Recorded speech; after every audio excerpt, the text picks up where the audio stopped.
And we're back with another episode of the Lakers Fast Break podcast. It's Gerald Glassford coming right back at you here from the Lakers Fast Break Pop Culture Cosmos, where we cover the latest news and trends in pop culture each and every week, twice a week, wherever you get your podcasts. On the latest Pop Culture Cosmos, TJ Johnson and we talked about Michael moonwalking into theaters. It's having a big run right now and a huge first weekend.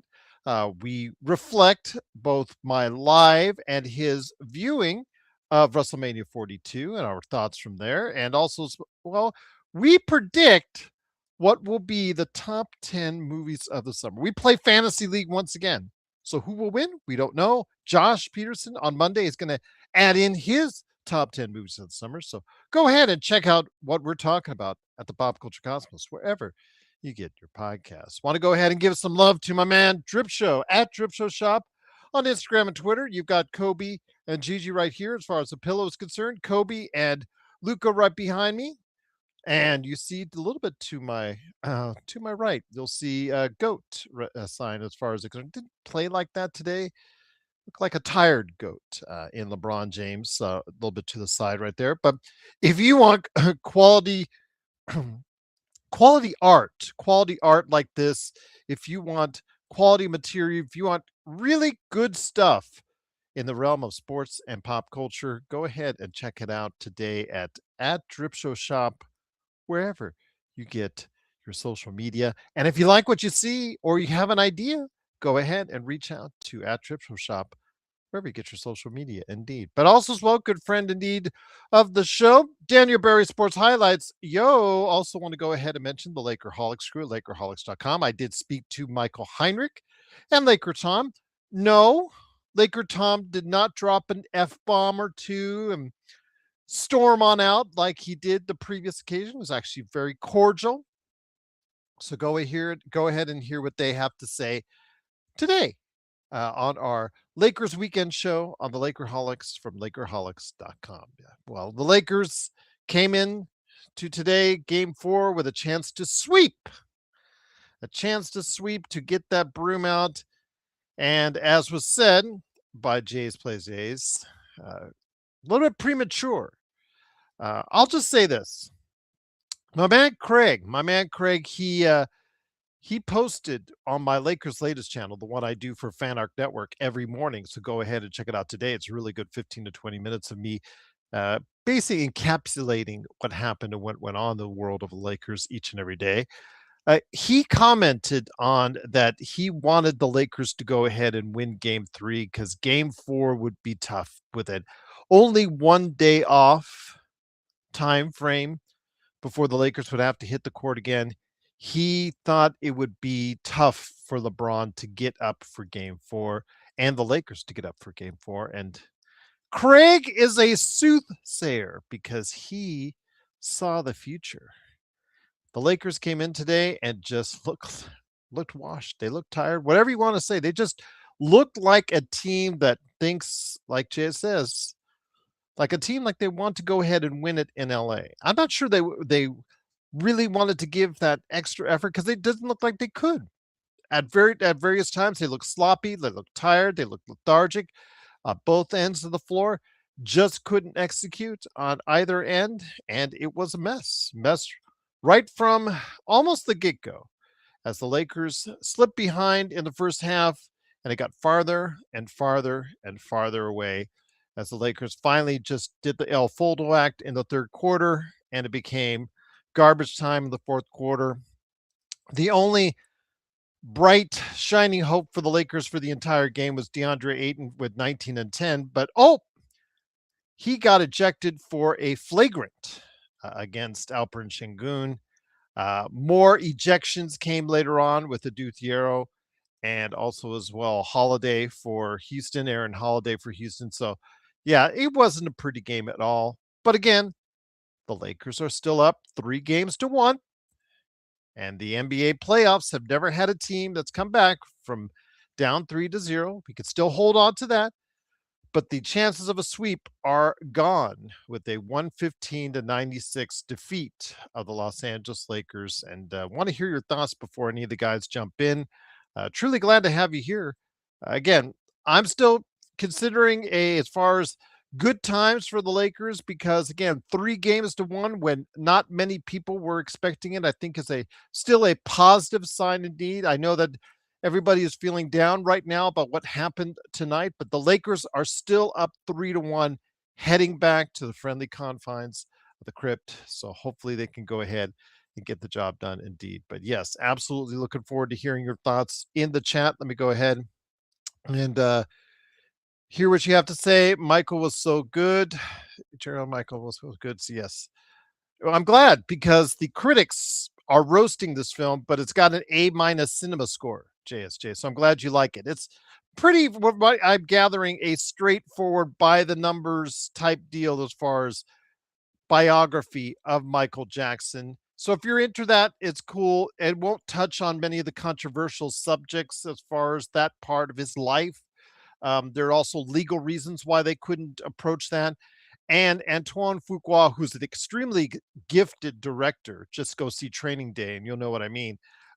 He, it looks like he set it up for a possible second movie to detail. Whether or not that will cover any of the more scandalous or controversial parts of Michael's life, we'll have to go ahead and wait and see. But I do know there's some legal restrictions, I believe, as far as some of the things they can and cannot say in a movie like that. So I just wanted to make sure. I know they had to do some reshoots because they could not.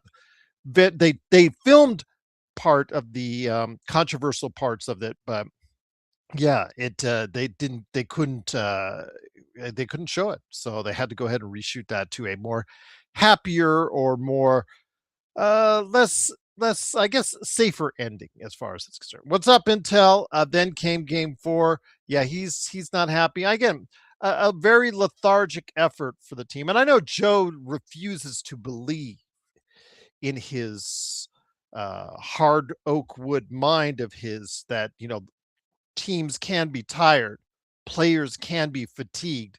But with 2 players down already and the Lakers not having a reserve unit that has done uh, not been consistent, I'll say that. Let's just say not because they've been good on one game, but the other 2 games haven't given you a whole lot. With that, obviously fatigue has set in, and they look like a tired team today. Very sloppy, 23 turnovers, uh, and it looked bad right from the get go as far as the sloppiness. They were able to stay in it in the first quarter for a while, even despite the sloppiness. But yeah, we see what happens when they just continually made mistakes. They're shooting as far as it's concerned. Let's go ahead and run the numbers for you guys. 23% from three, 50% overall from the field, but 23% from three. When you only make 5 3-pointers, that's going to be a tough hill to climb for the Lakers indeed. Like you said, CB, not as focused. I think that's probably the best way to say it, whether it's fatigue, whether it's confidence that you think you're going to finish them off in 4, what have you. We didn't see a very focused effort. So he says he hopes the Lakers can turn it back on at home. I hope they can too. So we will definitely wait to see if that's going to be the case. Austin Reaves did warm up again before the game and was a late scratch once again. So was also so Kevin Durant. So he gets a reprieve. I believe he has a bone bruise in his ankle now, or it's related. It's not the knee; it's the ankle now this time around. As far as the sprained ankle, as far as the concern, or the sprained ankle and a bone bruise in his knee. I know he had that previously, so we'll see if he can come back for Game 5. Absolutely. Gregory says Lakers lose the series. JJ should be fine. Here we go. You guys are never happy. You're never you guys correct me up. But Craig, you did call it, my friend. You did say that the Lakers should focus in on game 3 for the victory, and they did. Because you thought with the 1 day off in between games that would affect the Lakers adversely, and it did. Houston, with their youth, seemed more energetic. They seemed more apt to go ahead and create those turnovers, exploit the Lakers' areas of defensive weaknesses. I know that Luke Kennard was exploited a little bit more. I told you guys I was worried about that. Luke Kennard, if you isolate him or get him out there on an island, it does look concerning at times. But again, that's they were able to find ways to go ahead and just find that energy that the Lakers couldn't today. And the Lakers unfortunately lose today, 115-96. But again, 3 games to 1. We go back for game 5. We'll see what happens indeed. But Gregory, you're just killing me, man. You're killing me. JY says no halftime adjustments. Teams of mind and body. We're in LA. Lakers in 5. Again, whatever adjustments were made, they just didn't seem to affect at all. It just seemed like right from the get go in the second half, it just got even worse. And this game was over essentially by halfway through the third quarter. Once it got up and beyond 20, that's all she wrote. CB says, yes, the Lakers must put Houston away in 5. Wait and see. Yep. JSJ, the international box office, even if the domestic fades, international box office, I had said on the Pop Culture Cosmos, would be good for this film. And I am proving out to be right on that one. Craig says role players don't play well.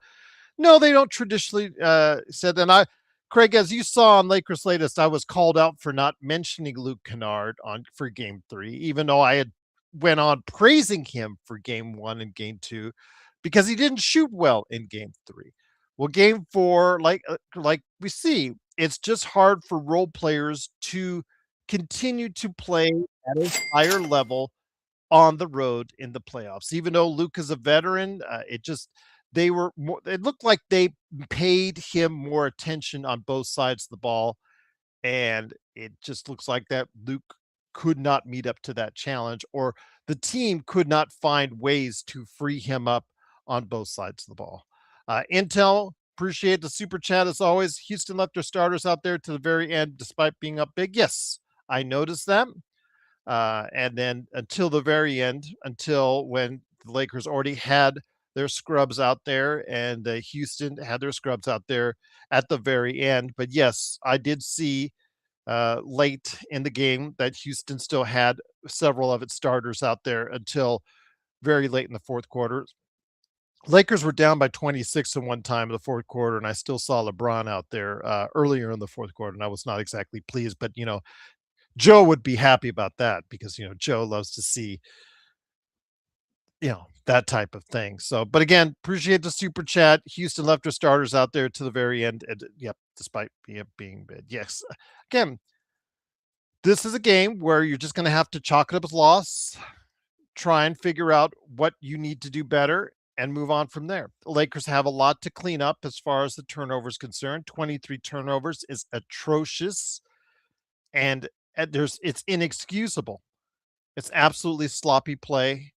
And the fact is, they're going to have to try and defend Alperen Şengün a little bit better. And is Amen Thompson going to continue that time? I would not bank on Amen Thompson shooting that well as he did from the floor 2 games in a row. If Amen Thompson's going to go 10 for 16, that's a recipe for disaster for any other team. But that's the fact that he just is not that good of an offensive player as of yet. So I don't expect him to do as well in game 5. The guy you got to make sure you slow down is Alperen Şengün. Tari Eason shooting 7 to 10. These guys that are shooting 7 to 10, 10 to 16, those guys have got to be slowed down. And Reed Shepherd did show up today, 6 to 12, 4 or 7 from 3, 17 points. Again, it's like the deal that we talk about with Dalton Connect all the time. I know Dalton, you got a sighting of him in garbage time today. Why is Dalton Connect not getting more playing time? I know that's something that's universally talked about by our chat. And that's the same thing with Reed Shepherd. Reed Shepherd, when he's not hitting his threes, he gets exploited, and that his defense is just that much more shown out there.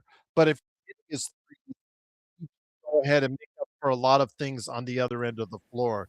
So when Reed Shepherd is hitting his threes like that and is being effective from the field like that, then it obviously allows him to, be able to go ahead and stay out on the floor. But yeah, Dalton Connect, that same mindset. I mean, it's just if Dalton can go out there and kill it from 3, then he'll be able to see a lot more time. But his defense, again, it's just the parallels between him and Shepard, because both those guys are just hard to watch on that end of the floor. But the Lakers were not able to exploit it today. They weren't able to exploit much. Tired, lethargic, whatever you guys want to say. It was just a bad showing for the Lakers indeed. But here today to talk about today's game and the NBA playoffs, a good man indeed. I hope he is feeling even better. It is, of course, Legend from I Got Next Sports Media. Legend, great to have you here. Great to have you back on the show, my friend. Just a game where, Lakers had their hands on the broom. Unfortunately, they dropped the broom and put it back on the shelf, because today they just showed up and did not get it done. Focus, fatigue, whatever you want to say. It just looked like there were components of this game where the Lakers, just right from the get-go, look like they just did not feel like playing today. Yeah, they looked like they was exhausted and just didn't have it. They didn't have it. I mean, they had like over 20 turnovers, and that is just crazy. They had that many turnovers. LeBron, everyone just played like a play. Let's keep it real. They played like a dumpster fire tonight, and just didn't have it. They went out here and got their butts kicked. I'm gonna assume they're gonna take care of business in Game 5. But me personally, you should have ended this thing tonight. You should have won and ended. Got that rest. Get ready for Oklahoma, because I expect Oklahoma to probably going to wrap this up tomorrow. Yeah, This that's the problem I have with it, is the fact that now you're just delaying the inevitable, but you're also having less time to go ahead and rest and plan up for Oklahoma City, Legend. And at the same time too, you gave yourself more wear and tear, and you giving them guys confidence. You had them down in the dumps. You had them where you want them. They had no confidence, even though they didn't play like they didn't have confidence. But you just gave them some confidence, like maybe we can push another game, survive for another day. Now you can go into Game 5. I'm gonna assume Austin Reaves probably gonna play Game 5. I'm gonna assume that, but this should have not went to Game 5. Should have won the ended. And I'm not gonna lie, if I'm OKC, I'm licking my lips right now. Keep on playing, keep on going, keep messing around. That's what they want you to do. Should have ended.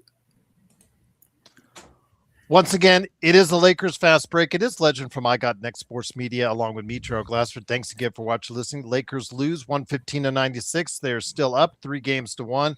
Stefan Piscano podcast. Please like and subscribe to his channel. His next video probably will be Kevin Durant and his lost legacy. Well, with the burner phones and his legacy is fine. He's one of the top 10 scorers of all time. He's got championships.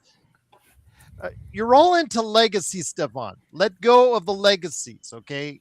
He's going to be on a yacht somewhere in 10 years in retirement. He's good from his burner phone, by the way. But also here today, good man indeed. It is, of course, the man behind the Joe Soro experiment.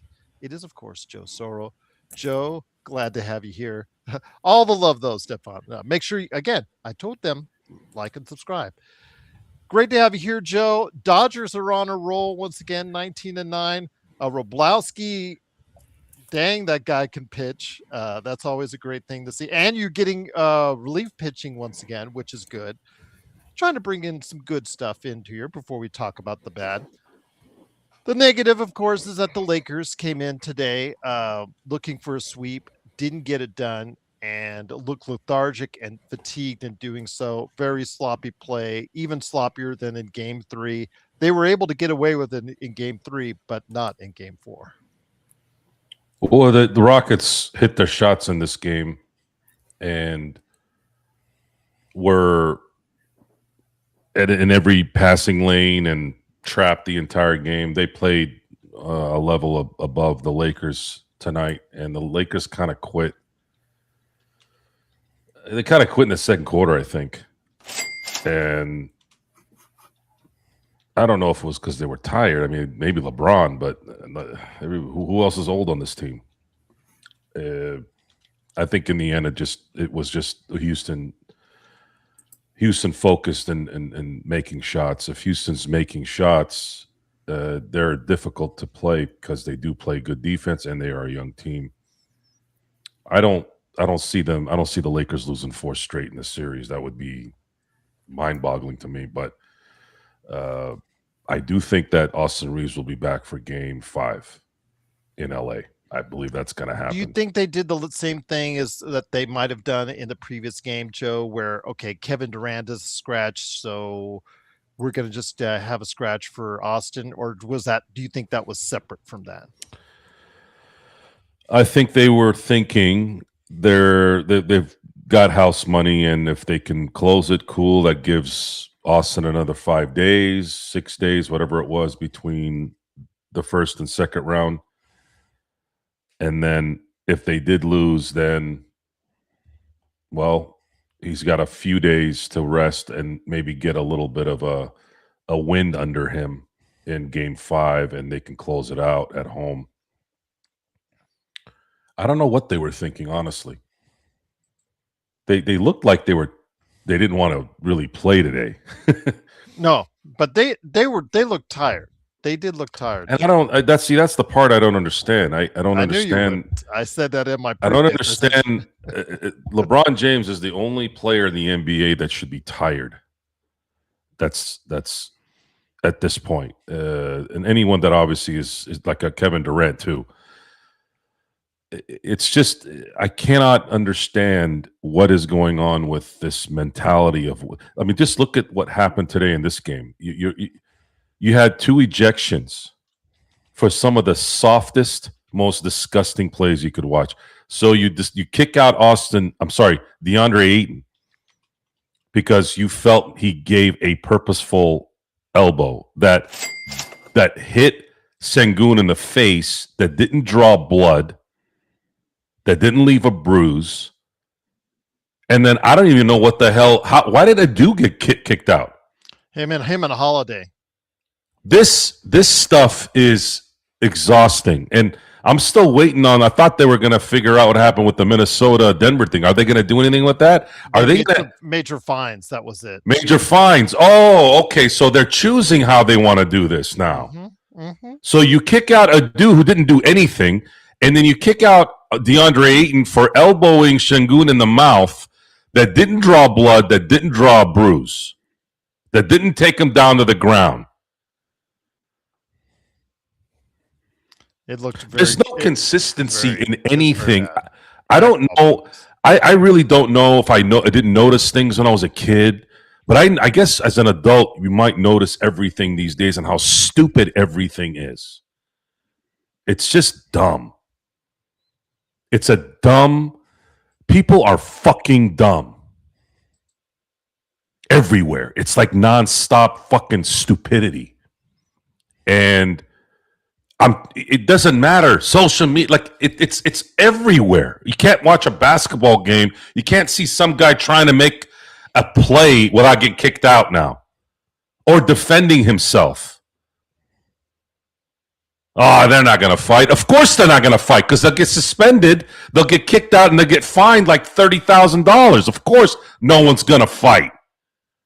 Well, they were anyways in Minnesota. I think Jokic was fined $50,000.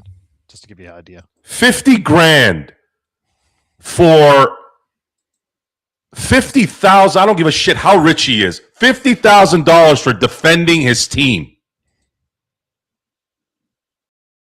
That's fucking bullshit. That is bullshit. Adam Silver, you're a fucking disgrace. The NBA is a fucking disgrace, waiting 10 minutes for a fucking flagrant foul. How many times have I said, if you need to review something for 10 minutes to see if it's a flagrant foul, it fucking wasn't. It should be obvious. Or am I not a common sense thinker? Or am I too emotional?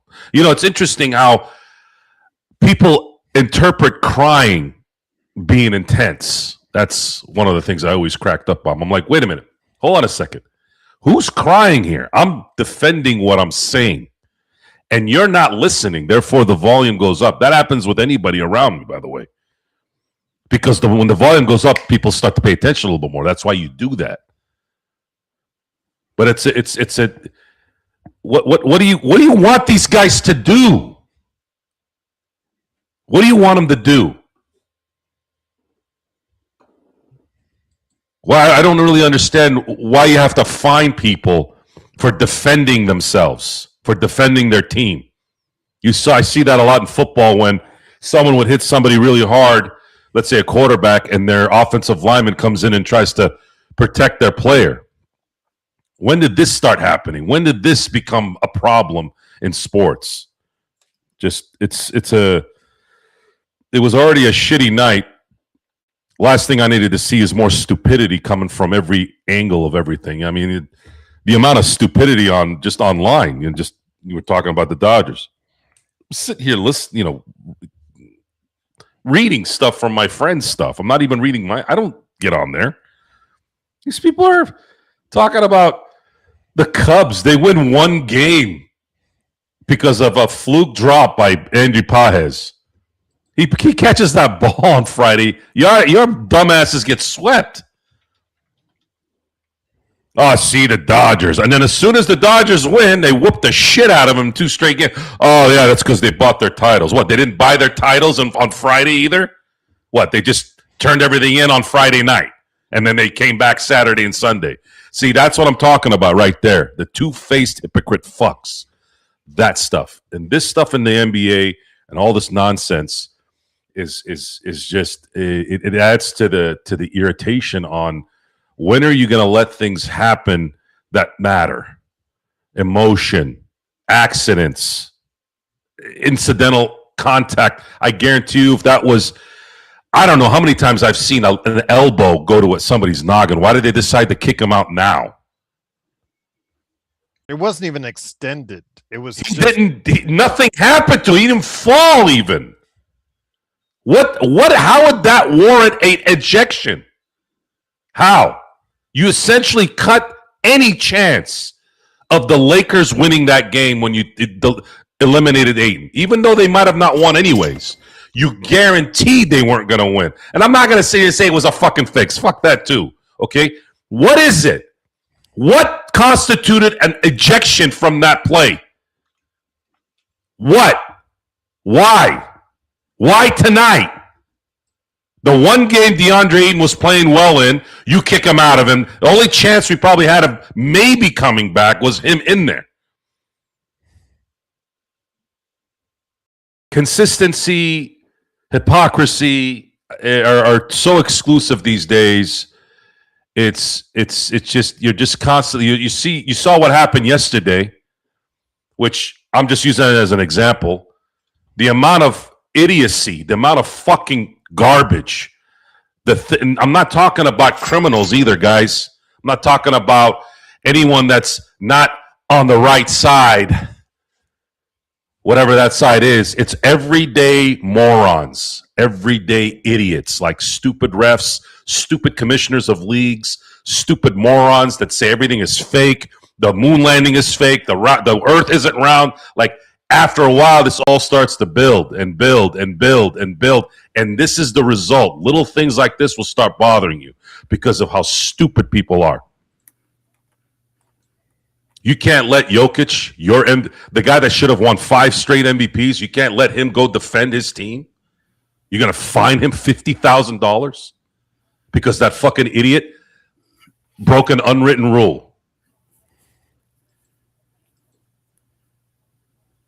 Really? You want to talk shit? That's fine. Broken unwritten rule, came in there, got into his face. Don't you think some common sense should be factored into that? When does Jokic ever do shit like that? When? If it was Draymond Green, yeah, okay, fine him, because that motherfucker's done it 20 times. Fine. Jokic, really? $50,000? What is that gonna do now? You're basically telling him you can't defend your team. You can't defend what's right. And you find people when you suspended Brian Shaw. You know, if anybody who knew where I was going with this, you know where I'm going with it. I know a lot of you are young. You don't remember this. Brian Shaw literally put his toe on the line, and he got suspended. And now you're going to find 7 guys who were all the way out. And then you kick out DeAndre Ayton, no blood, no bruise, no knockdown, no nothing. For what?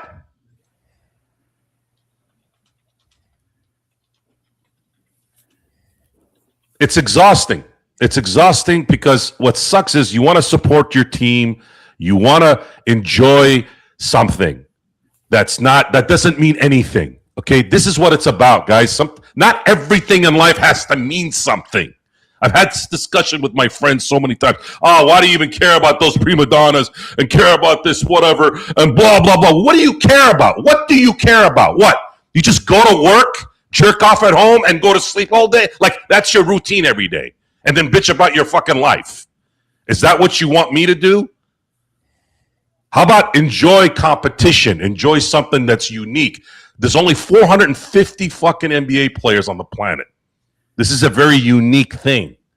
And there's competition involved and amazing plays that are involved. But it gets ruined by people that are not that talent. It's ruined by fucking people who are in charge of the whatever the fuck they're in charge of.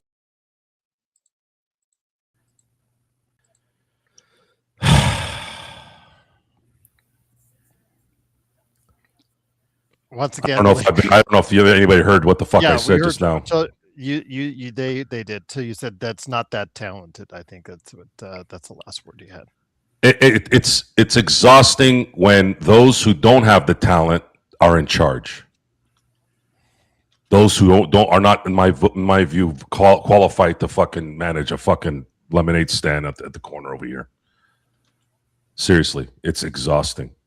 I'm so exhausted with stupidity, moronic garbage everywhere you see it. It's every fucking way. Last 24 hours, it's been a fucking disaster. And it doesn't matter. You don't have to be on Twitter or Instagram or Facebook. It's there. It's fucking festering all the time. Everywhere you go, you hear it. It's just, you can't get away from it. Can't get away from this stupidness. I don't see how the Lakers are going to lose 4 in a row, and that's the other part. They're going to come back and win 4. I heard this shit when the Yankees were up 5-0 in Game 5. Oh my God, they're going to go back to LA and win the next 2 games. Shut the fuck up. Seriously, shut the fuck up. You don't know shit about the sport. You don't know anything. You're in your room or you're in your fucking toilet writing all this. You have no life. You're a fucking moron. You're useless to society. That's what all that is. Have a purpose. Go walk. Go in the ocean and just walk in there. That's my advice to everybody. Clean your fucking face out. Clean your ears out. Clean your mouth out. I don't know whatever the fuck it is that you do. But tonight's game was just, it was already bad. It just got worse because of just even more stupid decisions by people that are in charge that have no business being in charge. Can't handle it. Can't handle that shit.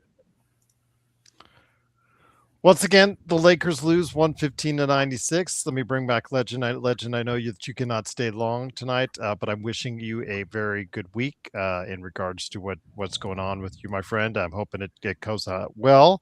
But I want to hear some final thoughts with you from as the perspective of what you need to do to get things done in Game 5. Because again, we saw the Lakers at every single vantage point today just not bring it in any shape or form, offensively or defensively. And again, we've seen this before in playoff series where teams up 3-0 and just takes their foot off the gas.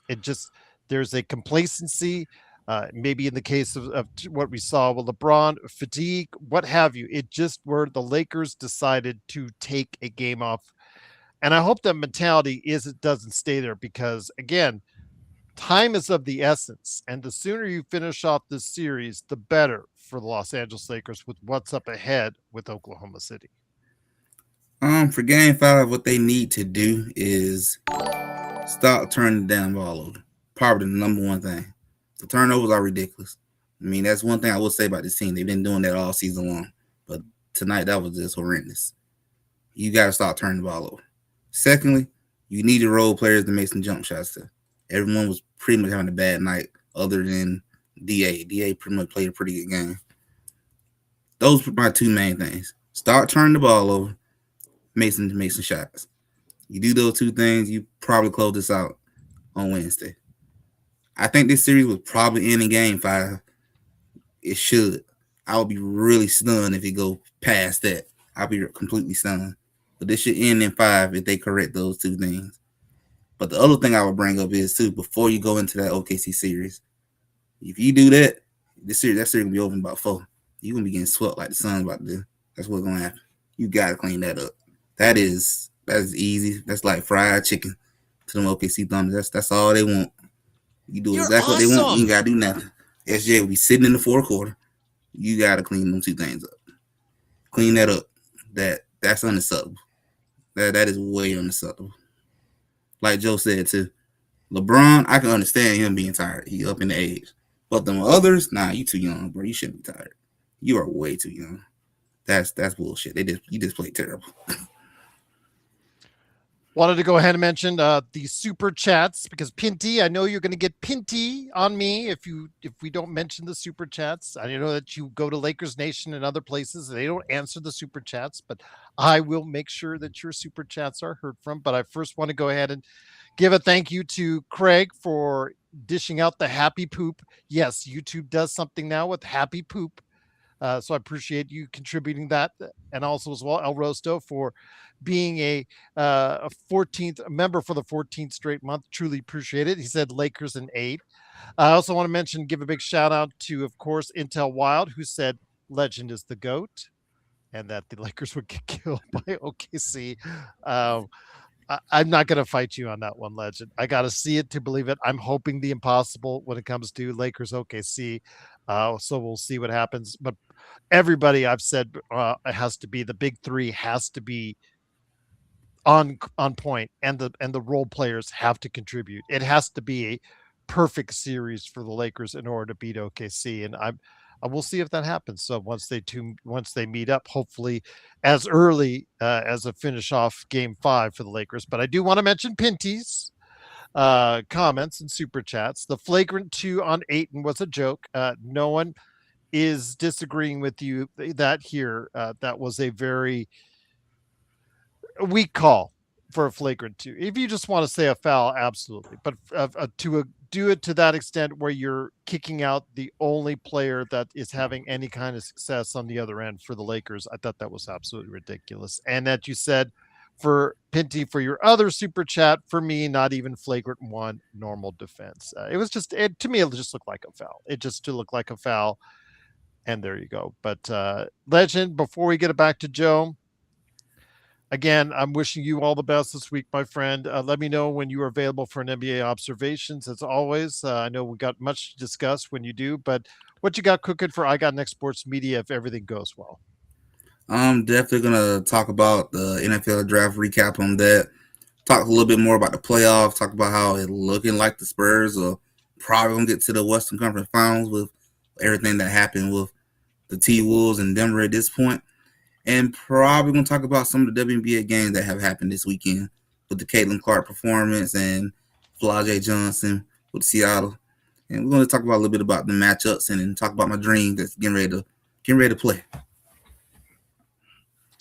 Again, Jay's still, it was an accidental. It just, no blood. Like Joe said, he wasn't even knocked down by it.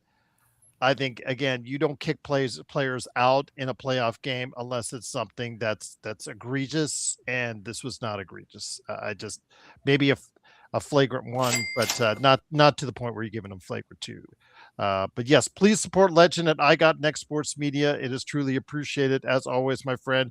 But again, anytime you stop on by, it is a blessing. And Legend, as was said by Intel Wild, you are the man indeed. That's truly appreciated. And again, whenever you're able to come back on with us, let us know, my friend. So will do. I certainly will. You got it, my friend. But yeah, let me know when you're available for NBA observations as well. Intel Wild says, thank you, Joe, for the epic Joe rant. We needed it. Joe, it's just a disappointing effort by the Lakers as a total. All ref miscues aside, just the fact that the Lakers aren't able to go ahead and figure out how to cut down on those turnovers. We went from 20 turnovers in the win on game 3 to 23 today. That sloppy play has to be rectified, not just to beat the Houston Rockets, but if you commit 20 turnovers, 23 turnovers, anything close to that against the Oklahoma City Thunder, and Intel's prediction in his super chat earlier is right on the money. The reality of the next round, should they make it, is that the Lakers are not going to win that series, even with a healthy Luka and Austin. Their deficiencies are in very important areas. Number one, wing defenders. Wing defending is weak. They can have good team defense in spurts, but I've said this a few times in that when you're not athletically able to play at a level where you can keep up with the opposition, you have to spend more energy. You get more tired, i.e. Luka, i.e. old LeBron, i.e. Austin Reaves. These guys are the 3 best players on the team, and neither one of them can play athletic defense against their opponents. They're not athletic like that, whereas Oklahoma City and somebody in San Antonio here and there that can do that as well. So what ends up, how you combat that is you have to be fundamentally sound. You have to be able to really, really know how to play basketball in an efficient way and be very fundamental and outplay that. Lakers don't have that ability. There isn't really a system in terms of the J.J. Redick system to where there's a systematic offensive set that they're going to run that will not spend as much energy yet be effective in getting the ball into the hoop on a regular basis. It's either heliocentric, i.e. Luka-centric. It's going to be Austin Reaves making a play to the the paint and hopefully getting an N1. And then you have LeBron, whose best attributes is getting to the basket, but asking a 41-year-old to go to the basket for 48 minutes is very difficult. And then everyone else is just like, well, is Luke going to have enough room to hit his shots?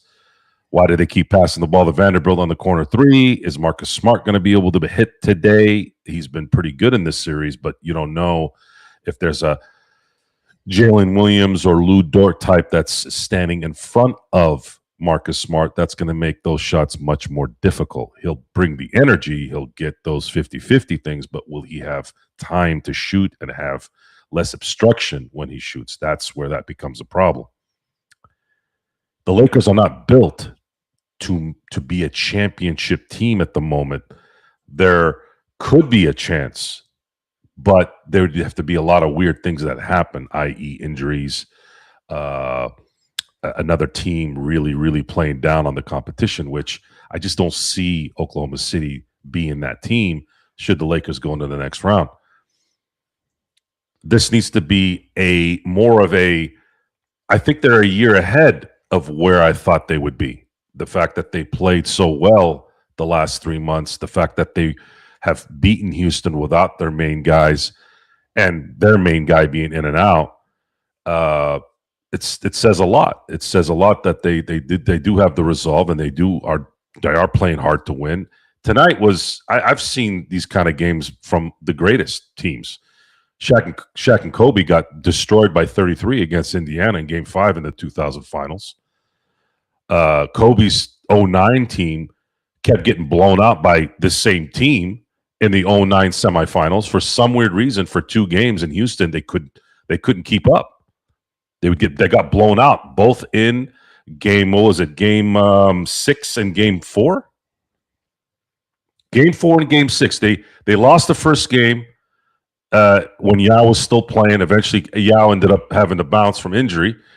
And then they came back, won the next 2 games, went up 2-1. I thought actually this was probably Ron Artest's best in terms of his individual talent, not team talent like he did in the 2010 run with the Lakers. But as far as him being in his prime and being like the guy, the 09 series against the Lakers, I thought Ron Artest played his best series where it took the eventual champs to 7 games. And in those games, they beat the Lakers in game 1 in LA, and then they blew them out in 4 and 6.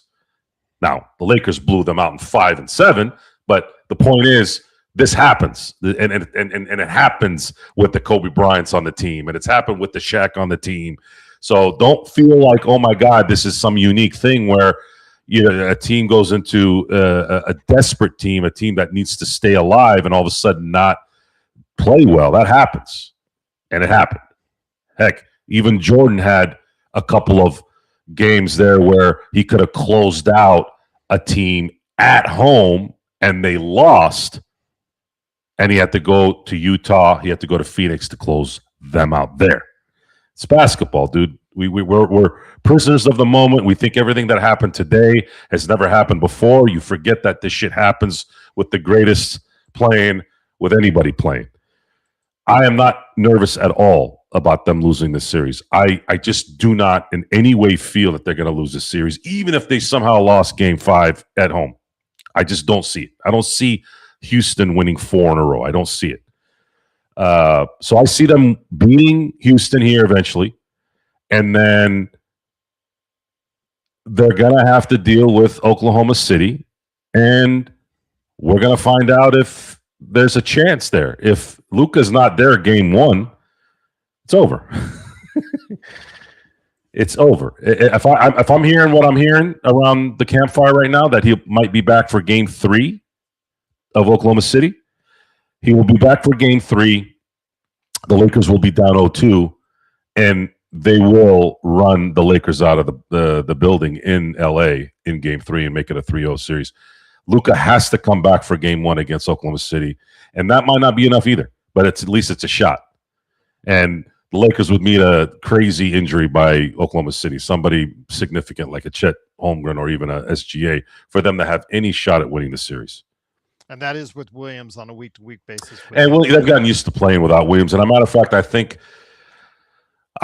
they're gonna make a decision here, and it's gonna be based off of what pick they get in the draft. I really believe between Lou Dort and Jalen Williams, I believe there's something that's gonna happen between one of those two, depending on who they get in the draft. If they get a top 3 pick and they get Cameron Boozer, I'm telling you guys right now, if you think it's bad now, the NBA, the West is fucked at that point. That's even going to make San Antonio nervous with Wembanyama doing what he's doing. There's no shot. There's no shot at Oklahoma City. And again, why I loathe the LA Clippers, why I can't stand that stupid ass team and that stupid ass jinx of a fucking franchise. Look this is what the Clippers did. This is what Kawhi Leonard did. Look what they did. They created a likely dynasty that's not going anywhere for a long time. This is going to be a 10-year run for Oklahoma City because of how stupid that trade was. Now, there is a silver lining here. There's a silver lining. If Oklahoma City is as dominant as they have been, that at least gives the Lakers a little bit of a cushion in terms of making sure that the other guys in the Turdville don't win. Because that's another problem that we have to deal with. 24 fucking 3-pointers tonight. What you're talking about the Lakers not playing well? What the fuck? What the hell is the 76ers doing today? And they got Embiid back. That might have been the problem. Why? How do you let another team shoot 24 3-pointers on you? Or at what point are you going to figure that out? After the 12th? After the 18th? Not even after the 20th. Make him get to the basket. Give him 2 points. That is 24 extra points, Gerald. 24. Imagine if you had said, you know what? We are not going to let you shoot threes. Go ahead and get the easy 2 at the basket. You would have saved yourself 24 points. You see how it works? Is 24 points Not a big number, Gerald? That's a pretty damn big number. So let's be realistic. Let's say they do half that. That's 12 points. And how much is the momentum shift from those 12 points? You're not factoring that in. I've said this many a times. When Shaq would dunk over the entire front line of the Portland Trailblazers or the New Jersey Nets back in the heyday, he got 2 points, right? But did he really get 2 points, Gerald? Or did it feel like 4 points? Because you're too busy pulling your pants up for about 2 minutes after getting absolutely destroyed by another human being. And not only destroyed by another human being, you got destroyed by one human being destroying you and 2 other guys. And mind you, the Dale Davises, the Antonio Davises, the Rick Smiths, these guys are not ordinary men, by the way. These guys are 6'10 and 7'4 human beings that would dominate any human being on the planet except that one guy that was in that building that day. Just think of him as a front line today. Just think if they were a front line today, Joe. Those 3 guys, if they were allowed to play as physical as they did back then. You know, Shaq struggled. He struggled even in his prime on the pick and roll, and I never really knew if he struggled with that because he didn't care. I always try to figure out Shaq in terms of being Shaq, right? He just didn't care. I think most of the time. I think if he really wanted to play, the 2000 season was the perfect example. When Shaq wanted to play, you're done. When he didn't want to play, that was your shot. That was a shot to go after him. But a lot of people don't remember this, but Shaq was second in the Defensive Player of the Year in 2000. Do you remember that, Gerald? Yes. Now, it was a landslide still for Alonzo Mourning, but Shaq came in second that year in the Defensive Player of the Year. That was because he gave his shit.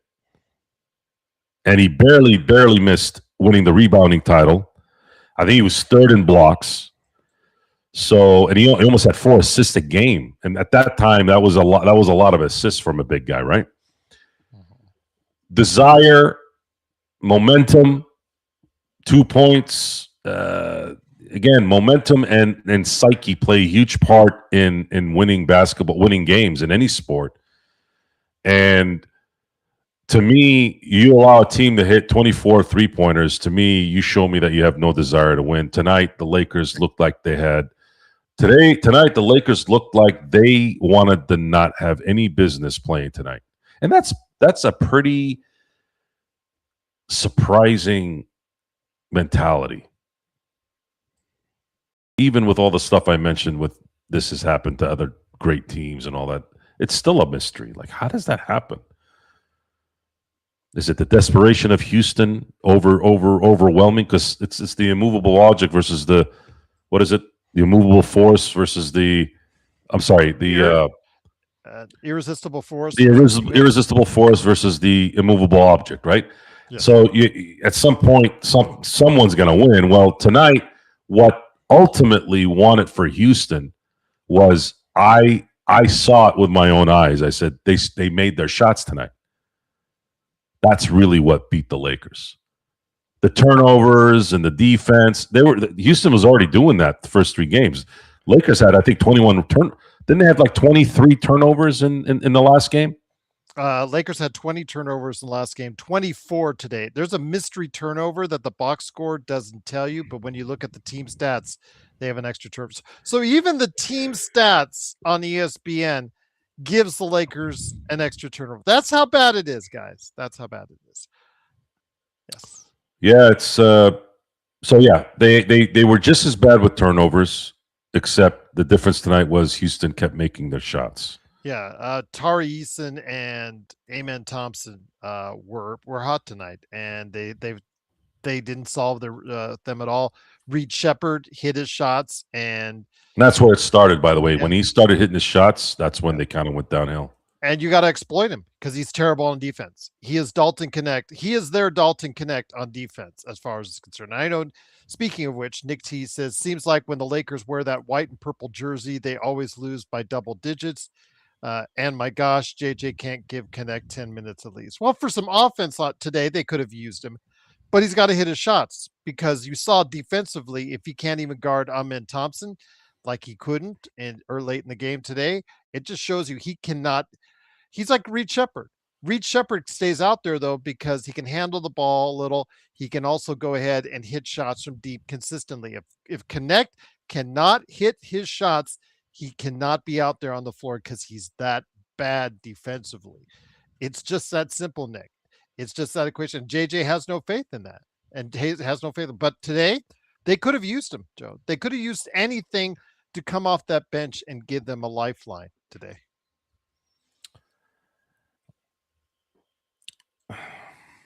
I mean, Nick T came in and he looked terrible. I mean, it's not Nick T, but Nick Smith Jr. Excuse me. The Bronny. It was Bronny.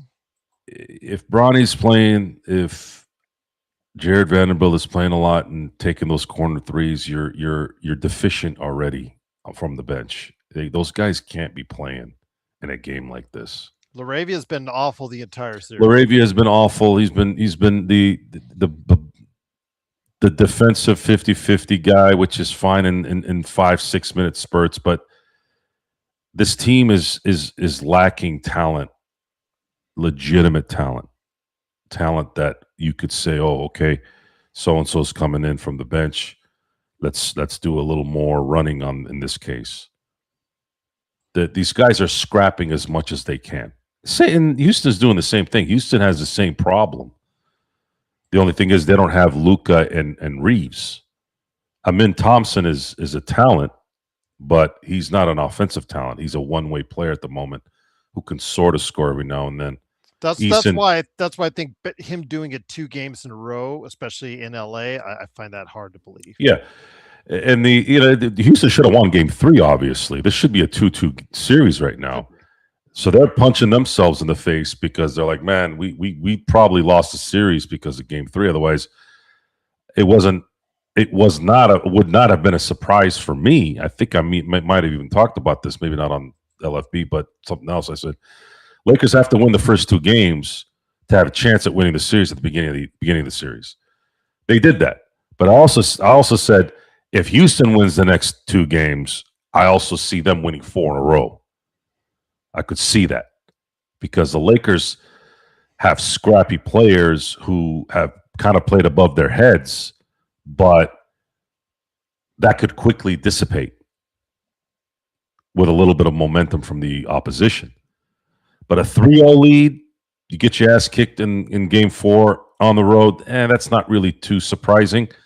What would be surprising is if they get their ass kicked like they did tonight at home on Wednesday. That would be a surprise. If Houston wins a close one, then it's like, well, Houston's trying to, make a run. But I just don't see Houston winning 4 in a row, though. I can't. I'm not imagining that.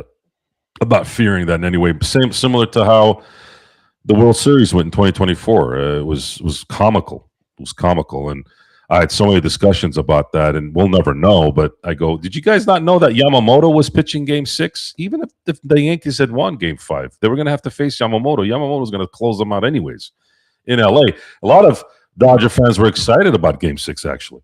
Oh, finally, we get to win a World Series in LA for the first time since 1966.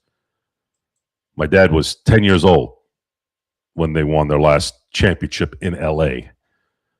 And then, of course, the 5th inning happened, and we didn't have to worry about that. And for me, I wanted to win in Yankee Stadium. That's how my brain works.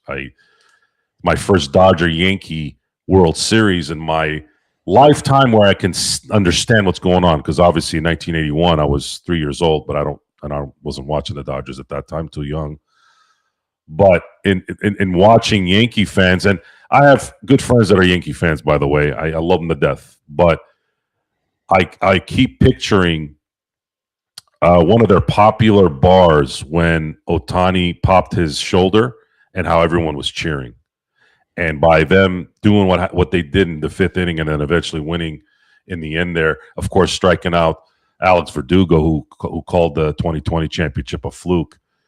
Well, they say, I just said to the boys on our chat that there's no such thing as basketball gods. It's all bullshit, which I still think it is. But it's fun to say the baseball gods said, how do you like them apples, Mr. Verdugo? How do you like the fact that your catch that was a productive out for Shohei Ohtani created the Freddie Freeman Grand Slam? It's weird how that happens, too. That happens a lot more than you think. When somebody talks shit and all of a sudden they end up... What happened to PCA yesterday? Struck out 4 times and was pirouetting. I don't know what the hell he was doing in center field while the ball was up in the air. That guy talks so much shit. And I think it was that little pussy-ass bitch, Craig Counsell, the manager of the Cubs, bitching about the Ohtani rule. How come you motherfuckers weren't complaining about the Ohtani rule when he was living like a corpse in Anaheim? I didn't hear you motherfuckers talking about that then. You know how long Ohtani's been in the league, guys? This is 9th season. Why are we hearing now that you have a problem with the Ohtani rule? The Ohtani rule has been around since 2018. Why weren't you complaining in 18, 19, 20, 21, 22, 23? What did I start the show with, Gerald? Hypocrisy, lying, two-faced fucks. They're everywhere all the time. And then people have the gall to tell me I got something wrong with me. Motherfucker, I'm calling you out for doing what you're doing. I ain't doing shit. I'm telling you what's up. Why am I the bad guy? Why am I the bad guy to say that Adam Silver's a fucking idiot with these refs? Why are you blaming the refs for their loss? Did I fucking say that? That was the other thing I had before the show. I said, I didn't blame the refs for this loss, you stupid, misinterpreting moron. I'm saying, why would you kick out a guy who put his elbow on somebody's face and you don't know if it's flagrant like that? Why did you assume it was a 2? No blood drawn, no bruise, no one fell. What do you want him to do? Dance like this into his face? You fine Jokic for defending his team? You're punishing people for playing hard and doing the right thing. How does that feel? And this is after, and again, it's become so, we're so desensitized. There was another attempt at the American president yesterday. And you had scumbags saying it's fake. Everything's fake. Everything is fake. Basketball's fake. It's rigged. Football is fake. It's rigged. President getting shot at is fake. Even though this guy exists and he lives in California, as a matter of fact, he lives about an hour and a half from us. Probably lives, 20 minutes from where Nick Molina lives from. That's where I used to live, Joe, in Torrance. It's fake. This guy just amoebaed into the ether. That he just appeared. Oh, they all faked it. Yeah, his house. You know what the funniest comment I heard today, Gerald, on that, by the way? Mm-hmm. They said he shares a house with his parents. He shares a house with his parents. They didn't say he lives with his mom and dad. And this guy's a teacher, by the way, guys. A teacher. Not one fucking comment about shooting the third attempt at shooting an American president. I didn't hear anything going on there. And then I'm watching somebody trying to play basketball and elbow a guy in the face that didn't draw any blood, that didn't draw anything. Some guy defending the honor of his team, getting fined and getting kicked out for playing hard. And you wonder why where's the justice? What's going on here? Where's the justice in doing the right thing anymore? Once again, the Lakers lose 115-96. It's Joe Sorrell along with me, Drew Gosford. Thanks again for watching, listening. Intel Wilds has just watched the Aiton foul Flagrant 1 at best, definitely not a flagrant 2. No, it's not worth getting kicked out. No, not in any way, shape, or form. Intel Wild also says, can we please go back to the purple on the road, and purple and gold on the road, and the gold and purple at home? Once in a while, the Black Mambas, that's it. No, I guess no more white jerseys. Well, the whites were supposed to be for Sunday whites, but at home. Purple was supposed to be on the road. Gold, I don't know what the hell the banana color that the Nike has been the worst jersey makers in the history of jersey makers. I wish they'd go back to Adidas. They look like banana jerseys, but everybody's soiled the jerseys, because they want to sell these things, and you're caught in this. You're caught in this like web of trash that people like to just. They'll still buy this stuff. Why? I've had friends. Last Jedi, Gerald. You know how great Last Jedi was, right? Mm-hmm. What a great movie that was, right? Oh, so I'm sitting there, and that was yeah. So that was the first Star Wars movie I hadn't seen in a theater because of how bad it was. From what I heard from friends of mine that I trust, I said, "Shit, I ain't gonna watch it then," because I was so pissed off too. On top of that, I was pissed off at the Force Awakens. I said, "This is fucking bullshit." I was expecting the next generation, and you guys just basically remade a New Hope. I was pissed off halfway through the movie. Honestly, I wanted to get the fuck out of there. I was so pissed that I got taken.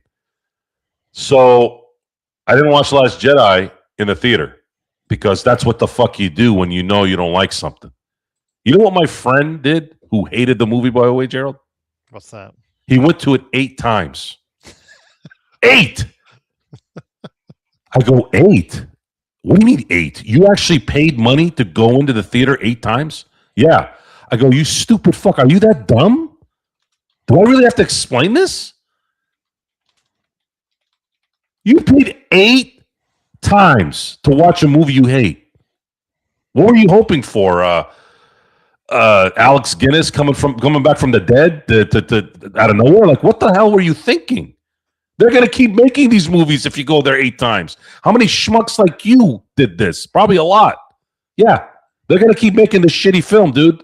They don't care if you hate it. If you're paying 8 times to go to a movie you hate.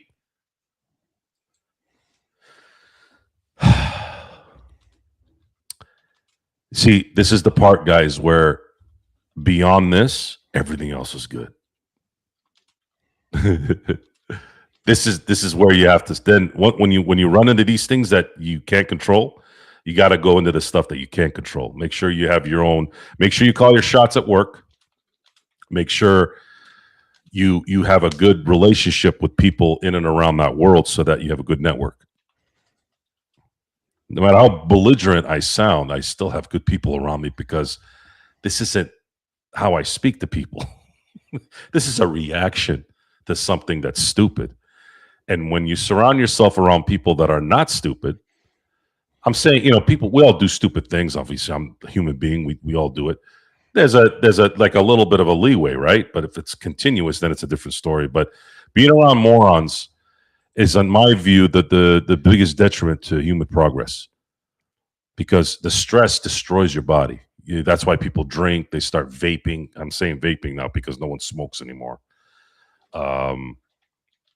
They complain to a shrink that won't do shit for them. So there's this disconnection on both sides, and then that's when things go south.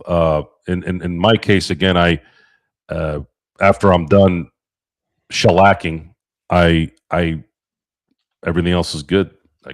I'm around people I like. I can watch any program I want. I'm still a Laker fan and a Dodger fan and a Steeler fan, and could be worse. I could be a New Orleans Pelican fan and a Cleveland Brown fan and a Colorado Rocky fan, or I should say, actually, now a New York Mets fan. Congratulations to the highest paid players out there in New York and Queens, and enjoying getting your ass kicked by what is it? The second, I think the second lowest payroll in the league is the Colorado Rockies. Maybe the third. Well, the Dodgers didn't do fare so well against them. Last week? If I remember, lost 2. Well, what happened? What happened in that is the Rockies. You always give a little bit of leeway to a division rival. Division rivals play different against each other. Joe, that's a T-ball park they play in thin air in Denver. You and I could hit a home run in that park. Why didn't they not just go out and just? Because it's baseball. It's baseball. The Dodgers are not. They have yet, I think, other than maybe game 1, maybe 2. I think they've not had their full. No, actually, they've had 0 because Edman's been out. They have not had their full team yet. They haven't had their full starters yet. They haven't had Teo, Pages, Tucker, Muncy, Betts, Edman, Freddie, and Will all in the same game. Edman's been injured. This team has yet to have their legitimate starters in this year. And from that, it's been back and forth with Betts getting hurt and all that stuff. They haven't. And they don't need to. The stat that I found out a few weeks back, this team has never won a World Series when they won 100 games, by the way, Gerald. That's 9 championships. The closest they got was 99. And that was in 66. Yeah. just random. Sometimes you get into that statistical rabbit hole every now and then. So I went in. I was like, wait a minute. When was the last time they won 100 games and won a World Series? Oh, never. They won a World Series when they won 99 and 98 games. 98 was in 2024. And 99 was 1966. So, yeah. Yeah. No, wait, not 66. Sorry. That was, I think Baltimore won the title in 66. It was 59, 63, and 65. I think it was 65. Yeah, 65. Yeah. Was it? Drawing a blank here. Sorry, guys. I'll have to study that again.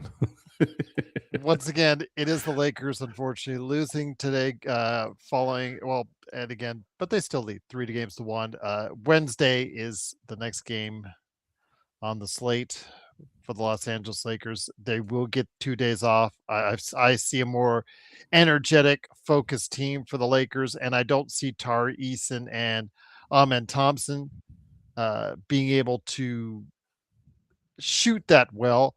But I also see Kevin Durant finally, coming off the bench to go ahead and be able to play. Do you think Austin Reaves should play? We've talked about this before. Do you think Austin Reaves should play come Wednesday? Because it's obvious he's close enough to be even thought about in that context. So 2 more days off. I don't know how you're going to avoid not playing him now.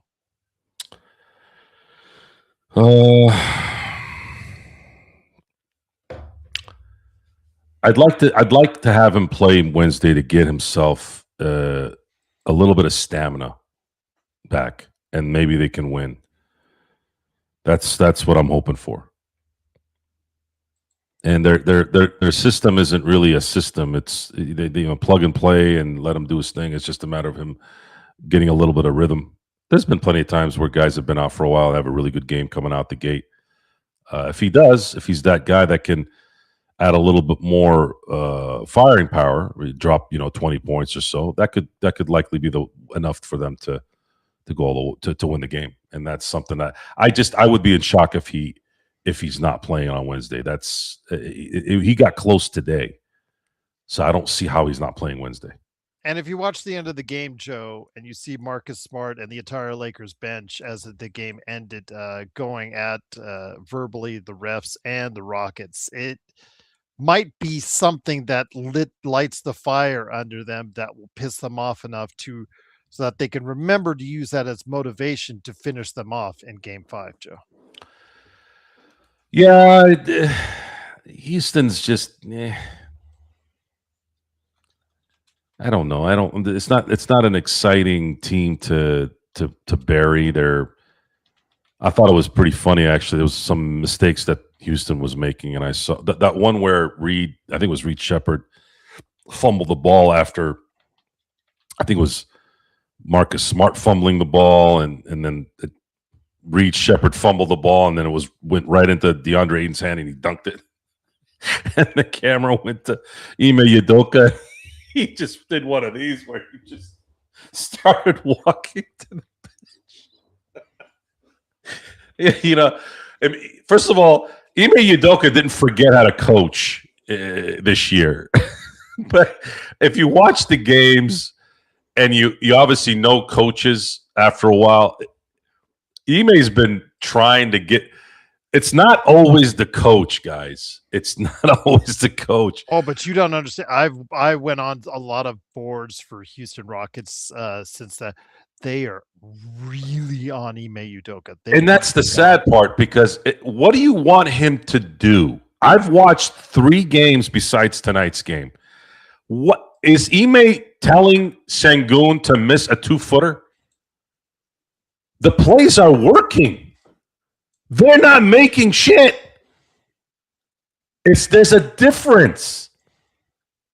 What did JJ Redick forget how to coach tonight? How many times did we see him call a timeout and go, man, I don't know what the fuck is going on? Did Phil Jackson forget to coach in Game 5 of the NBA Finals? Did Phil Jackson forget how to coach in Game 4 and Game 6 in the 2009 semifinals against Houston? Did Phil Jackson forget how to coach when they got swept by them Dallas Mavericks in 2011? Tell me. Where he punched Paul Gasol in the chest. Told him, grow some fucking heart, right? Mm-hmm. Guys, it's not always the coach. You watch the games. The coach doesn't miss shots. Houston made shots tonight. And it was helped by the Lakers not making a damn shot at all game.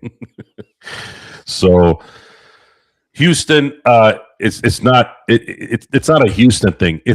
And this goes back to the beginning of the show, because this is how stupid human beings are, and especially sport. This is why there's a bad negative thing towards sports, and the social media part is gets blamed for things that were going on before. It's just that we know about it now.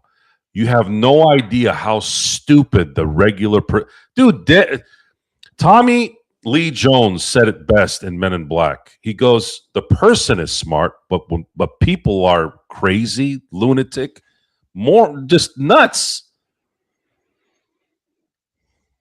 Why are you blaming Ime Udoka?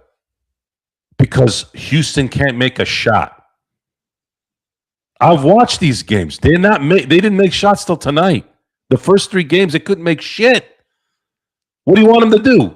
Teleport it in there? So, it's the society of blame something instead of looking at what really is the problem, and that is, did the guy do his job that was assigned the job? This is sports. This isn't trying to build a house. Anybody can be a contractor. Sorry, I'm being honest. I'm in that business, guys. Anyone can be a contractor if you try really hard and you really follow the rules and you build a network and you know where your supplies are. Anyone on this planet can be a contractor. I could want to be an NBA basketball player 500 billion%. Guess what, Gerald? I still won't be able to do it. And that's not to trivialize the contractor or a teacher or a lawyer or a doctor. Look, it's just you can't. There's 450 NBA players in a given NBA night that can play in that league. There's 8 billion people on this planet.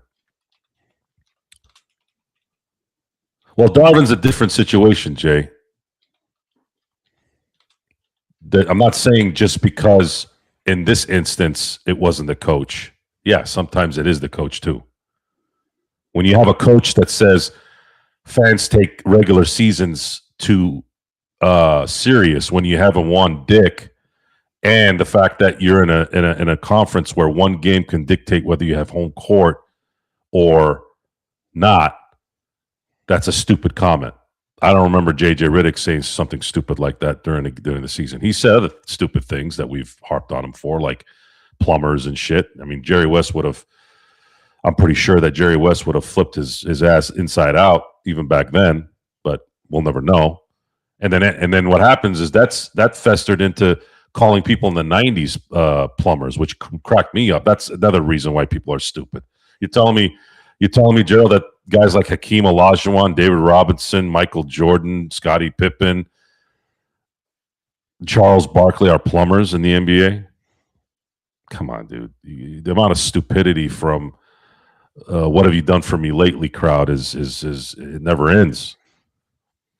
I mean, you tell me, Gerald, would you rather have David Robinson or Chet Holmgren? Chet Holmgren looks like he lives in a basement and eats bread and water, or eats bread and drinks water. That's it. David Robinson with a good back, I would have any day. That's the thing. Well, again, supposedly we have the best. We have the best peptides for the Apple users and Spotify users. I'm using my little bunny ear thingies. Peptides. You have the best peptides and other things. And then I look at the bodybuilders even in the 90s versus the bodybuilders now. The bodybuilders now look like burnt turkey with weird muscle formations. And then you see guys like Flex Wheeler and Lee Priest, Dorian Yates before he really ballooned up, Sean Reyes. You see those guys that look like gods. Like, what happened? We're supposed to be better as we get older, aren't we? Yep. Then you look at Wemby. Wemby looks like four what do they call those flappy things in the pool? Pool noodles? Yes. He looks like 4 pool noodles on a torso. So yeah. Oh man. I'm turning into Clint Eastwood in Gran Torino. It's okay. Get off. You've always been that get off my line guy to me, but it is, of course. It got worse. It got worse. I turned into. I wasn't like this 10 years ago. I wasn't. Too many chat boards. Too many people calling you out. It just makes you that. The calling me out is fine. It's when I'm alone. It's when I'm alone when it gets worse. When I'm alone watching something. I'm watching a Laker game, and then they have how many cock pill commercials on MLB and these fucking pharma drugs that have 400 different side effects, and they have to say every side effect on the fucking thing. I have to mute the fucking TV at this point. Literally mute the TV. I'm minding my own business at home, and I have to hear this shit. It's nothing but gambling, cock pills, and dope being pushed nonstop. And you're telling me not to say anything. Not you, I'm saying in general. Yes, I know. So who's going to say something? That's all that comes up on my YouTube. Oh, that and Stallone's Italian eatery, which I ate once a couple months ago. And now it was good. But man, you've reminded me every day of it since. And that's on my Google. And I'm just like, oh, God. It's on the other side of town. I'm not going to go back there. Yeah, no, and it's funny, Stefan, that you say I love the Dodgers. And you want to know why I love the Dodgers? Not because they're winning. That's obviously a lot. It's the cherry on the top, right? But it's how they conduct business. They conduct business in such a professional way, in such a good way. You're talking about billionaires who are supposed to be greedy pieces of garbage. Normally that's the case, but in their case, they care about their players. They care about their executives. They care about their fans. Every year, they're always extending things. They're giving back. They're not putting what do they call them? I think the Red Sox and the Giants, they had these hidden fees. I forgot the name that they called it. I have it on my phone. I got to find it. But they put hidden fees in their tickets, just like Vegas with the resort fees, right? Yeah. And the convenience fee and the airport fees. Yeah. And the correlation there is comical, right? Because Vegas, what made Vegas great? What made the Strip, not Vegas. Sorry, Gerald. I like Las Vegas.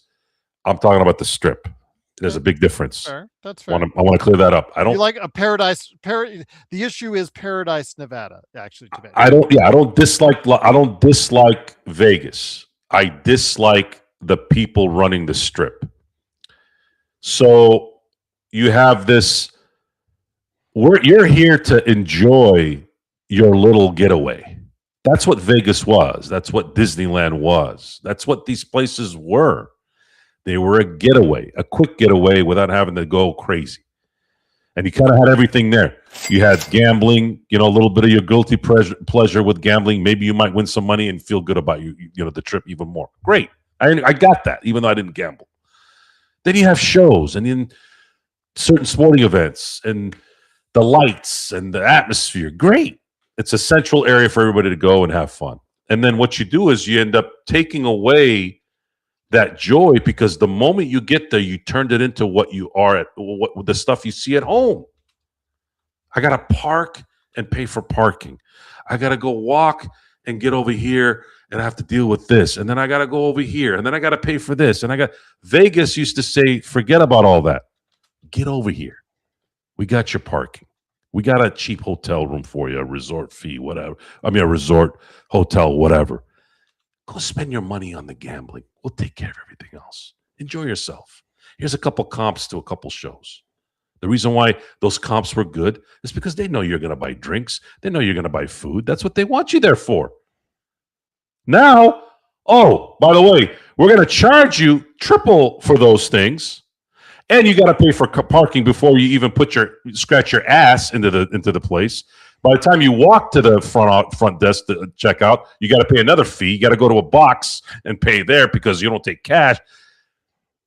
Everything is being more and more complicated. Even watching a fucking game it's a constant. Here's pleasure that's going to cost me money. Have a cocktail. Your dick is small. Your dick isn't working. Here's a cocktail. Really? Is that what is that all people do? Is that all people want? Because they wouldn't be putting this shit on there if it wasn't working, right? Dope for your head. Dope for your dick.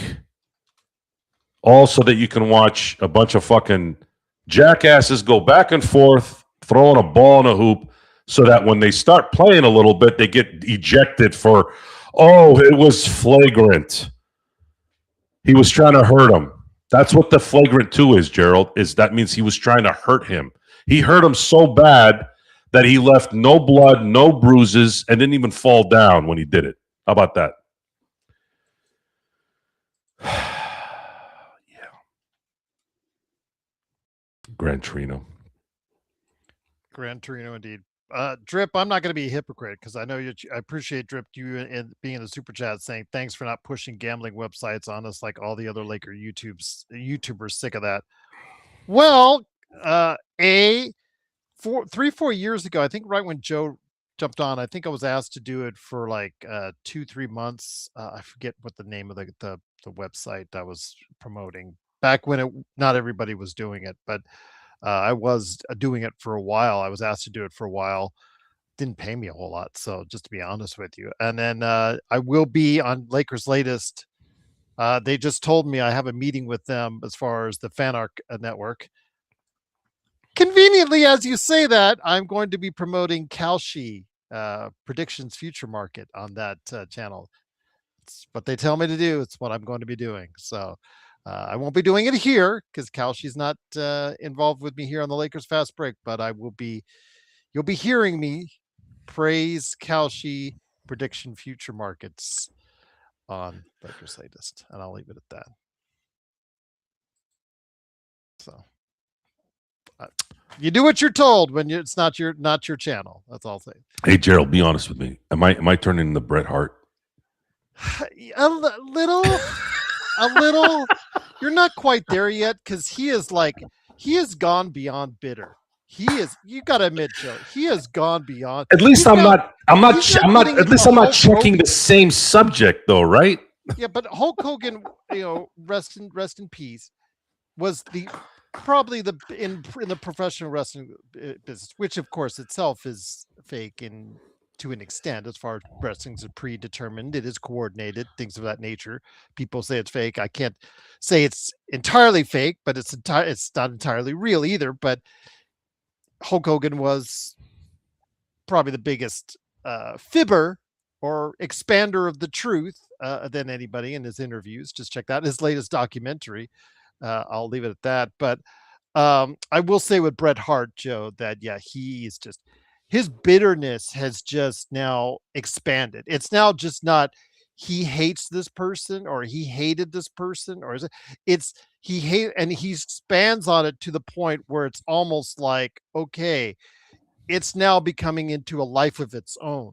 And that's the problem when you just bitch and moan about everything. It's what's the old adage? What's the old about um the boy who cried wolf? The boy who you cry wolf so many times, people will stop hearing what you have to say. There is him and Jesse Ventura have gotten to that abhorrent part in their lives, and you'll notice a difference between someone who's complaining and someone who's always eyeing. And eyeing is, if you listen to Jesse and you listen to Brett, it's always I.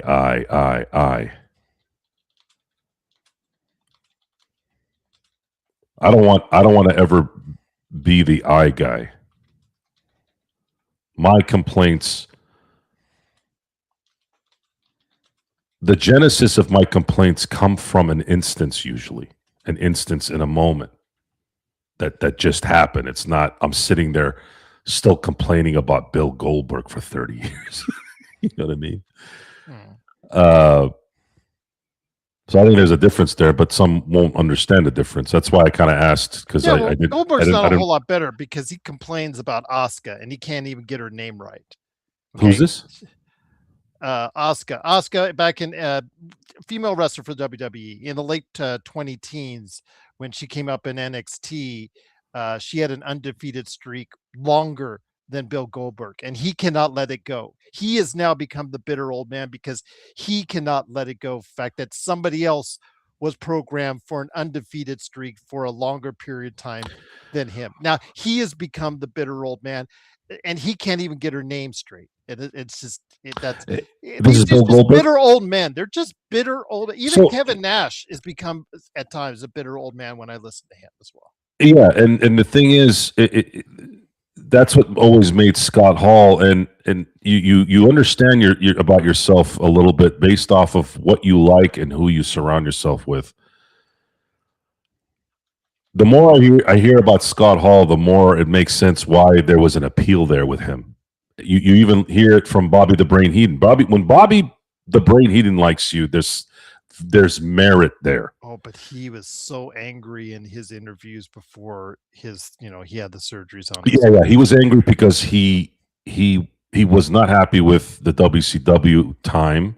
No. Shivani was a dick, which I'd heard for years he was. Yeah, but he took the money. And that's the problem, is that you can't take the money and complain. Bret Hart got paid so much money, and he would always throw that in there in his discussions. I'll answer your question, Carino, in a second here. Yeah, you can't complain. We've said this on the show with this stuff. If you're going to complain about the NBA, right, and how it's going, and you keep watching, then you're a problem. Just like the Star Wars thing. You have to come back and say, yeah, we're the problem. But Gerald, you have to also understand, I wasn't planning to do a podcast 5 years ago. No. And maybe that's what saved it in the end for me. How many of these games that I watched this year? Except I only missed one game this year, which was the third San Antonio game, the one I refused to watch because they sat everybody. Yeah. When I And those are the threatened to go black screen the next time they and did. that was not the first time we've done that. I got so pissed. What was it? Maybe a There will couple be a years day, ago. Joe, that when we do that, there will be a day when we do that. When I'm so pissed off that I'm going to do that. Right, but see, here's the thing. Is I love our audience. The audience wants us and they value what we say. That takes precedent over everything. And that was, going back to Scott Hall and the whole kind of what you're doing that particular job for is you're there to get the heat. You're there to get the noise. You're there to create that connection. And then that connection turns into a living for them. Scott Hall would say, I give me $1 million a year instead of 400 million. Give me $1 million a year and I'll lose. I'm here for the money. I'm not here to make 400,000 to be the champ, right? Give me the $1 million. I think a lot of these guys forget that this is not legitimate. It's scripted. It's created. You're an entertainer. I think a lot of people forget that. And he learned that from Kurt Hennig, by the way, how to do all that. Still one of the, that match against Bret Hart, was it at SummerSlam? When I always remember when he put Kurt Hennig in the sharpshooter and Kurt Hennig was, I guess his back was jacked that for that match and his strap broke and the whole sequence in that last couple minutes, I was like, man, that when I go back and watch that match, I'm just like, wow, we're never going to see something like this again. This was so good. And Bret Hart was always in those matches.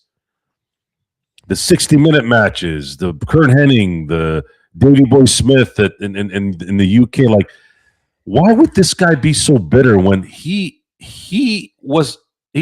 remember him in the some of the greatest matches of all time, and he ruins it with this stuff. I appreciate you guys can see both sides of this, right? Like the way the Dodgers are running things. Have you heard me complain about the Dodgers?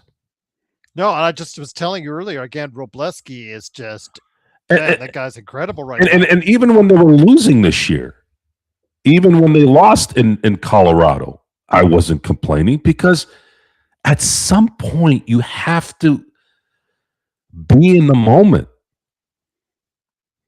What am I going to complain about? They just won back-to-back world championship. They've won back-to-back world championships in a league that doesn't do that regularly.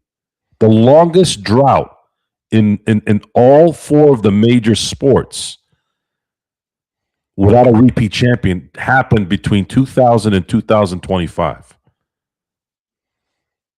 It's extremely difficult to go back-to-back in Major League Baseball. Too many freakish things happen in baseball. Too many variables in baseball. And that has been exacerbated due to the fact that the advancements in baseball have made it even more difficult. You have specialists that are there to get you out every inning of every single game.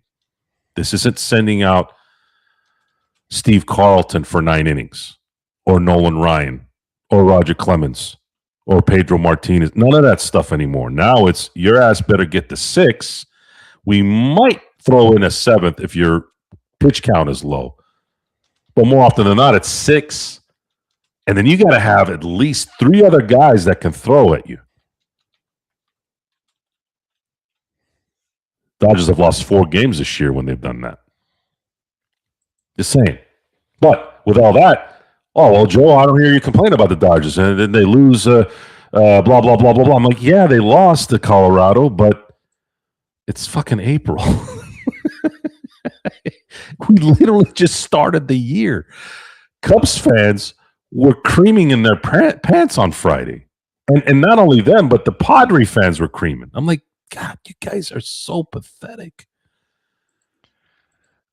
The Padres haven't won dick in their entire existence, and the Cubs have won 1 World Series since 1908.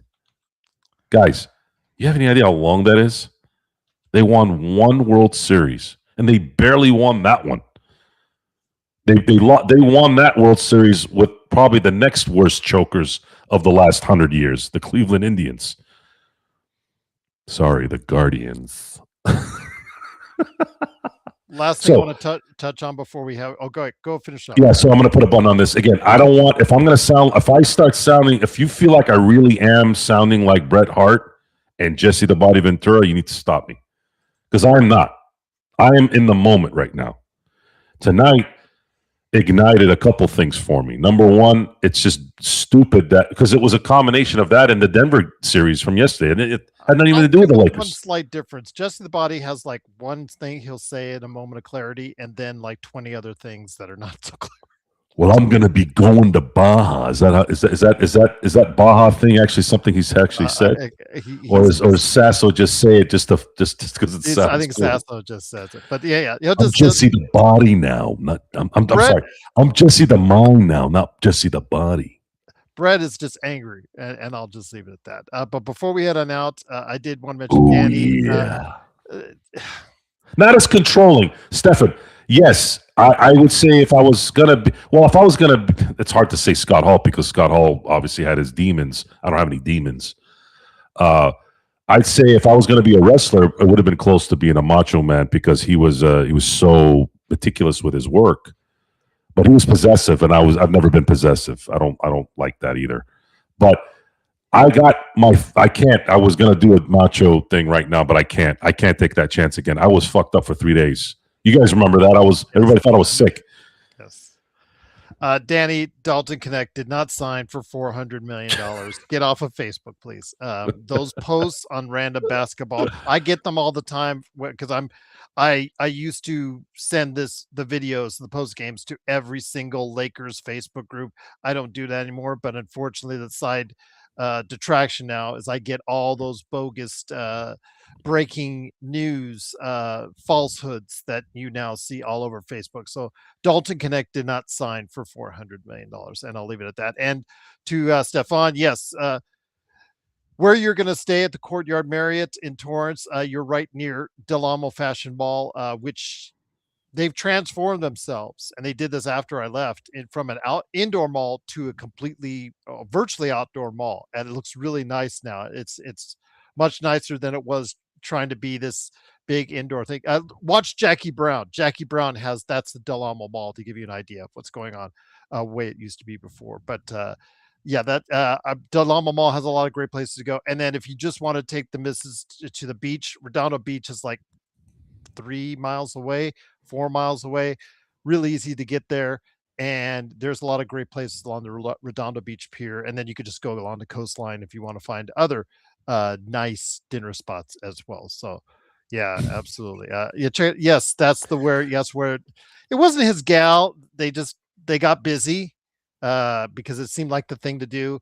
But yes, he ends up shooting her, spoilers, in the Montgomery Ward parking lot. And I'll leave it at that. So it shows you how far back I go. But before we head on out, Joe, I wanted to touch on something Marcus Smart was angry at the end of the game, because there was the brouhaha, but it didn't seem like the Lakers were actually mad at the Rockets per se. It was Marcus Smart going off on the refs, and in particular, James Williams, who was the guy that ejected both Adu Thero and also as well Aaron Holiday. He's also the guy earlier this week, Joe, that gave a technical for Devin Booker for saving a ball from going out of bounds. I will say that again. He gave a technical to a player for him throwing it behind his back, not knowing where it's going to go, but just trying to save it from going out of bounds. This coming after Scott Foster, everyone's eternal enemy out there. And it was so crazy because Pinty asked a question earlier to me before we even came on the air.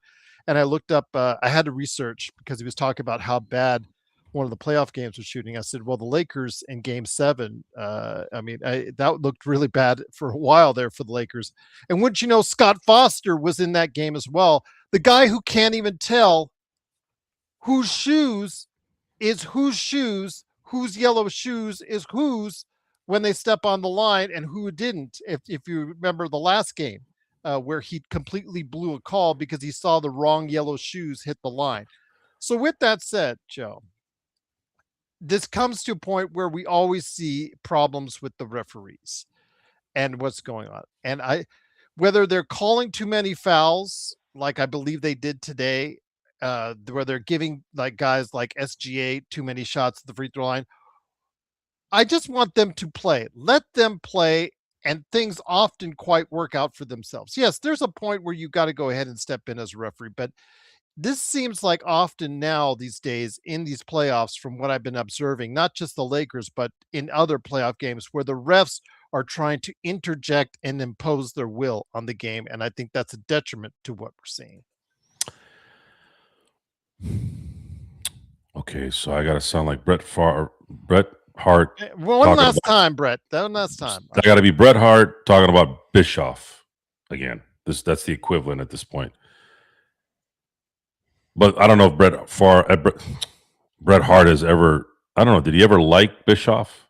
Maybe at the beginning because he gave money, right? He took his money. Yeah, he must have liked it at one time. That's the part that always irks me. If you took the money, then you should shut the fuck up. But anyways, Adam Silver has deteriorated year in, year out here at this point, and just the control of his league.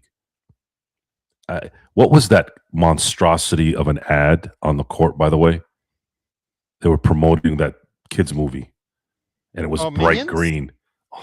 The Minions. Remember, it's digitized, so they don't see it on the floor, unless it's on the panel. They see it. I see it of the scores table. I'm trying to pay attention to the game. I see this bright green thing on the fucking court. And you're asking me, why am I complaining? Minions and Monsters, to be exact. Let me ask you this. What channel did you see this on? NBC. Who owns NBC? Universal. What is one of the NBC, top movies coming out? By the way, the NBC. Hold on, let me finish. What is one of the top movies coming out this summer, Joe, on from Universal? Minions and Monsters, Joe. Now you can go ahead. I'm sorry.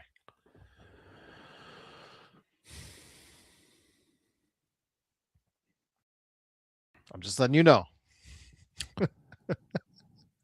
I would, one of the things I like about watching the games with the guys on Discord is when it's through the NBA League Pass, because I can't watch that stuff here because I'm local. There's no commercials.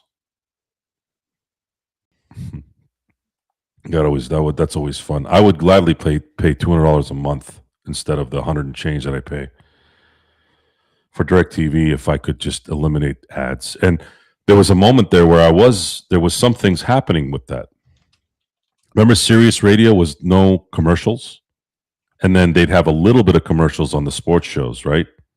Instead of the terrestrial garbage that place turned into. It was like, oh, hi, welcome to Extra Sports 690 here in San Diego, and we'll be back in 5 minutes for this, local broadcast commercial, and then it'll be 10 minutes of commercial. Hi, welcome back to Extra Sports 690. So the LA Lakers win the championship 4-1 against the Philadelphia 76ers, and we'll go ahead and talk about the box scores and what happened in the game after this short break. Thank you for joining us.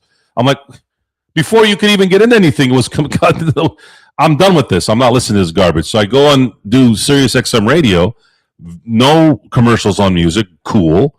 And then the other was when they did have a sports show, there was very little commercials. Because I know most of these guys at that time weren't going to talk for 3-4 hours straight. Now we can on podcasts, right? But we didn't see that then. And then now every time I turn on my XM, it's the same thing it was in terrestrial radio. Everything's a fucking commercial. It's just greed, man. I think the greed part is where it's just exhausting. It's everywhere, nonstop, and the content is garbage. Seriously, even on the MLB network, there's this. The commercials are like 4 minutes long on their drugs. Everybody's on dope. Everyone is on dope. And I hated drugs years ago. It's worse. So, am I Brett Favre for complaining about everybody getting doped up? Brett Is Favre or Bret Hart? me complaining? And yeah, I'm talking kind of rhetorically here, or asking rhetorically. Am I really in that realm? I'm asking out of pure, honesty here. Like, I'm complaining about real shit. I'm not complaining about some bastard who accidentally kicked you in a wrestling match and now you're pissed off. Like, really, Brett? Were you really going to do much after Bill Goldberg's match? I mean, didn't Drozdov get his neck broken by D'Lo? Right? Drozdov didn't even he died. Poor guy died. And even when he wasn't dead, he didn't have this much malice towards D'Lo. Imagine if Brett had been paralyzed by D'Lo. It would have been every 5 minutes. It's like, come on, man, wake up. The amount of ego and the amount of self-absorption for people in general, and how that gets fed into nonstop. I can't even sit and watch a ball game without having to be told, do you need something for your dick every 15 minutes? That's disgusting, man. Take this. This will help you fuck better. But here's a professional way of us saying it. See how weird that sounds, how I said it? That's what they're saying, but in a nice way. It's still the same shit, guys. What? Someone who smiles while they're putting a gun to your head. Is there a difference between someone who's smiling at you while they're doing it or whether they're mean about it? Come on, man. Can I watch a basketball game where a guy can actually try to attempt to block a fucking shot and not get kicked out?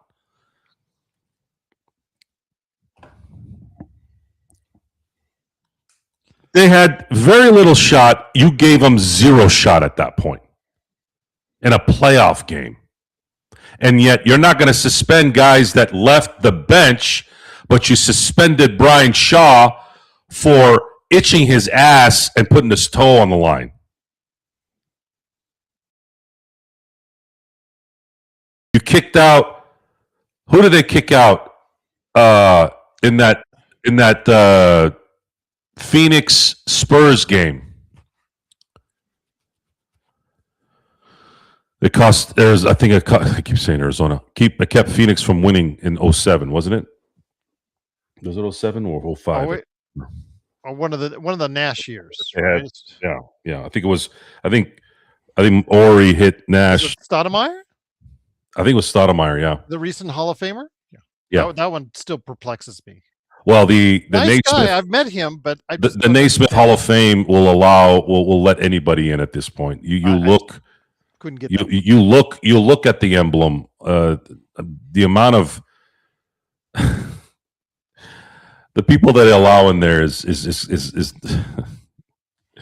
there's no more Hall of Fame anymore. I think baseball is the only one that has a little bit of stuff in there, but even then they're starting to dwindle. They've just let in Carlos Beltran. Oh well, it's because of his playing games. Really, you're gonna really nitpick that? You didn't let Pete Rose in. 805. He did not have Hall of Fame years. No.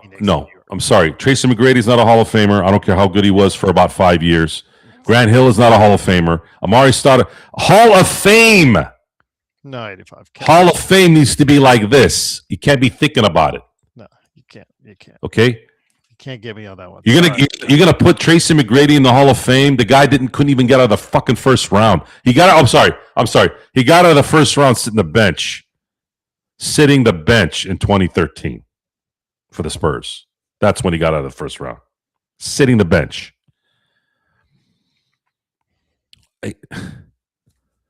What? And this isn't an Ernie Banks situation either. Baseball's a completely different game. Ernie Banks, for those of you who don't know who that is, the great Chicago Cub, Ernie Banks, didn't play in one playoff game. Sorry, I have to throw that out there to all the Cubby fans, but Cubby fans got a little bit arrogant after Friday night, and I think the Dodgers and Dodger Nation needed to start putting them down where they belong. You guys are the Chicago Cubs. You're in Chicago. And for those of you in Chicago who forgot who you are, I'm going to remind you who you are. Because I want you to understand, when I talk about real versus fake, this is a very big one, and I want you to pay attention to this.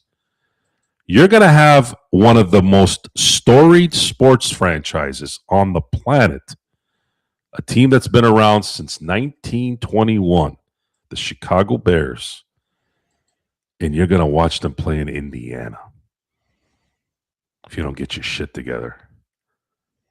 So stop with the pride. Mr. PCA, I'm not even going to call him by his full name because he don't deserve it. PCA talking about Dodger fans being a bunch of schleps. There's some truth to it. I'm not going to say that the Dodger fans are fucking knobs here and there. A lot of tortas that like to get in the fights with their Edgars. I get it. But for the ones that are real like us, we're here. And I know for a fact the Dodgers aren't going to be playing in Arizona. They're not going to be the Arizona via LA Dodgers ever. Your Bears in Chicago are going to be in Indiana and still be called Chicago? Oh, well, Joe, it's only 10-minute drive. I don't give a fuck how many minutes it is. It's in a different state. We complain about the Anaheim Angels being LA. You're going to go to another state. So make sure you pay attention to your own shit. Your shit. And I love Chicago, by the way, Gerald. I was in Chicago in 2009. Happened to just be there at the right time. The Lakers were in town. Went and watched the game at United Center. Had a great time. Chicago's a gorgeous city. Beautiful city. Loved it. But they're lost, too, where it matters. L.A., San Francisco, Chicago. You know where I'm going with that, and I'll just leave it at that. You're going to lose your iconic team to another state, and you have the nerve, even though you're a transplant over there, Mr. PCA, talking about our fans. Your fans need to make sure that you take care of, the stuff around that arena, and make sure your storied franchises are actually in town, not in another state, and tell us about the real fans. The real fans. This is the real fan right here. Nicholas Shishvili, he's not in the Hall of Fame. Skidishvili? Yeah, Skidishvili. Why would he be in the Skiddish? He's in the all basketball name Hall of Fame. International, because a lot of these guys get in because of their international games. That's what I'm checking. I don't see it. When I come up on a search and I typed in, it's telling me no, he is not in the Hall of Fame, and his Wikipedia page does not say Hall of Fame either. Carino, I think Empire Jeff had a thought. He's in the name Hall of Fame, absolutely, but yeah. Yeah, Empire Jeff had a theory that it was Craig Counsell, the I call him Craig Counsell, who's a complaining, whining bitch as anybody's ever been. And this is before all this stuff. I've always thought he was a knob. He's just adding more to it with his whining about the Ohtani rule. Fucking cocksuckers complaining about it now and wasn't complaining about it the previous 7 years, but he's complaining about it now because he knows. Oh my God! By the way, if you guys have a two-way player, it's a rule for the entire league. They didn't just put it in for the Dodgers. Okay, you can go find one of those guys too. So when you're losing, getting your ass kicked, that's the losers.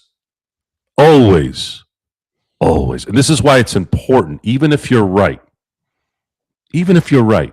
never complain about the refs and things like that when you lose, because it will just make things worse. It just makes things worse. Sarcasm sometimes, though, Drip, is really hard to see in the chat and oh, you're being sarcastic. Oh, okay. No worries, Drip. Do you answer Arcarino's question? Why do you think PCA said those comments, given that he has had roots in LA? I think what he probably meant to say is that there's a lot of people out there and he's right. We've talked about that on the Laker game where everybody's there just waiting to be shown on the TV. There's truth to it in a sense of there is the reality of that, but I think you're kind of short-sighted if you think that people in Chicago aren't doing the same thing. You don't think the people at Wrigley Field are on phones and taking 400 different pictures and different angles and posting it on their social media saying I'm at Wrigley Field? Come on. Really? Oh, they know. I think the one that bothered me was, they know more than paying attention. I'm like, dude, you're out of your gall, dude. There's not going to be 4 million fans that are going to the game that don't know baseball. Come on. And Dodger fans are no different than any other fan base. It's still people. They're still stupid. People, you have a 2-week, they were just calling Kyle Tucker Kyle Conforto. I'm like, Kyle, what are you talking about? Did you just start watching baseball last night? Seriously. Oh my God, Roki Sasaki sucks. He sucks. What do you mean he sucks? He's 23 years old. Well, you thought he was going to be Yamamoto? Yamamoto's not human, folks. You can't compare him to Yamamoto. Ohtani's not human either. He's a freaking alien. You're comparing Sasaki to those guys? Is that what you... Really? Like, do you really know baseball? Like, Yamamoto's a damn samurai. Shohei is a samurai and a yakuza. I mean, again, you can't compare anyone to those guys. Those guys don't, you just can't. You don't compare player, oh my God, I can't believe this guy's not as good as Kobe Bryant or Michael Jordan. Are you fucking nuts? That's what you're saying. Roki is not those guys. And by the way, those guys are grown-ass men. Like, they're in their late 20s and early 30s, okay? This guy's a kid. Went to another country, learning how to play Major League Baseball on a minor league contract. Can you let him develop? So in a way here, I'm trying to make some sense with this, even though the comment was stupid. But there are stupid things that anyone and everyone does. It's not just Dodger fans. But in this case, we're talking about Dodger fans because everyone, put him in the bullpen. Put him in the bullpen. The guy can pitch, you morons. He needs to develop more. Be patient. They have 6 years, 5 now, of control over this. Let him develop. And I thought he pitched amazing on Saturday, even though he allowed a couple home runs. Still pitched well. And he's pitching better every time he goes out there. He won the game too, despite what happened. Sometimes you get run support. That's baseball. But I thought he did. He had his best outing against a team that had a lot of momentum. Last question of the day before you and I head on out, my friend. Joe, why do you think fans complain about one player, then the player does well and will praise them? Some fans are so inconsistent. Why do you think this happens? Well, this goes deeper than just sports. Human beings are a very selfish being. And there's a reason why there's so many divorces. There's so much turmoil with children being raised a certain way and their behavior. It's because human beings are a selfish being. And when human beings feel any discomfort, they initially get into that in their feelings mode. And society, each generation caters to that emotion and says, it's not your fault. Somebody else did it. It's not your fault. You were raised a certain way. It's not your fault. It's your boss. It's not your fault. Your spouse isn't doing what he's supposed to do, or she's not supposed. And your children, like, we've built this thing in society where everything has to be perfect and great. And if it's not, you need to go find something else. That's why we're weak-minded. That's why we're giant pussies. And that's why you have all this stuff going on. And that's the point I'm trying to get to here. Every generation gets worse with entitlements. All I'm doing is trying to explain to everyone that it doesn't have to be that way. You don't have to be in a relationship where you're being told what to do. That's something that still boggles my mind. And that's great about one of the best things in my life is that the excuses never stopped. And I've lived a life that these guys live too. I have a house. I have a spouse. I have children. I still do exactly what the fuck I did before I had all that. What happened? What, your wife doesn't trust you? That might be a you problem. What is it? What, did JSJ get jealous of what you do for a living and start yapping? I mean, like, what is it? Because the JSJs are everywhere. That's the problem.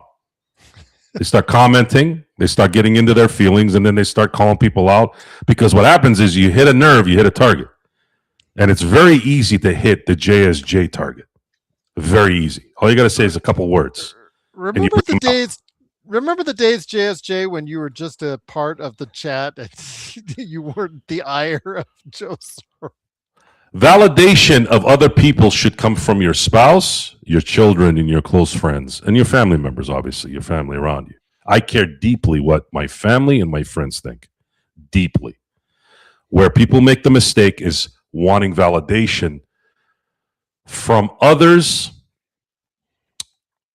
And this is where social media has gotten bad, because we've been programmed to want strangers to accept us because it's an audience.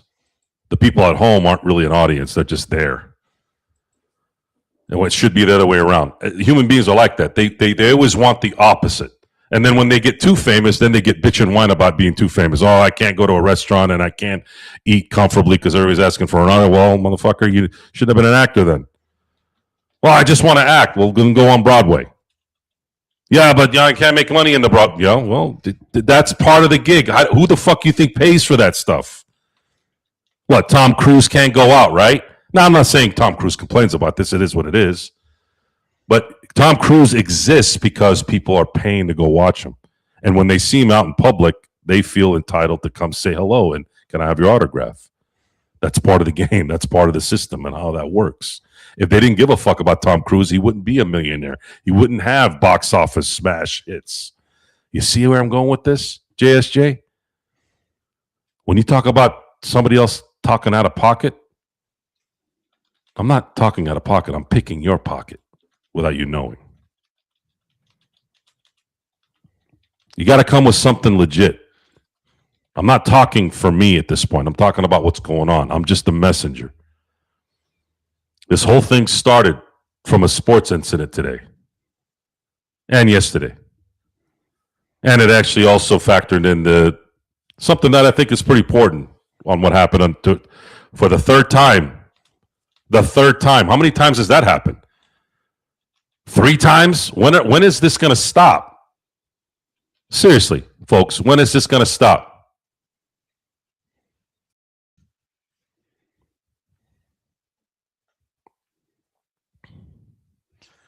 Joe, your favorite basketball movie before we head on out? Favorite basketball movie? I put The Fish That Saved Pittsburgh, going old school. There's not a great many basketball movies that I liked watching. The one I gravitate to a lot is He Got Game. Hoop Dreams. That's a good documentary. I like that one. That was a real good one. Hoop Dreams. I think Semi-Pro's all right. Semi-Pro's all right. I've seen a lot better from Will Ferrell. You know, the White Men Can't Jump is probably the easiest one to pick, but I found myself really liking He Got Game because I think I was right at that time when we really, really started to understand what was going on in the basketball world. Whereas White Men Can't Jump is more of a couple guys playing basketball, but it's more about their lives. Whereas He Got Game was about a basketball career and how that kind of goes in terms of what the up and coming guy has to deal with in that world. There was a little other stuff in there, of course, you know, the relationship with his pops and all that, but then that's part of it, right? I mean, a lot of these kids that are playing in the NBA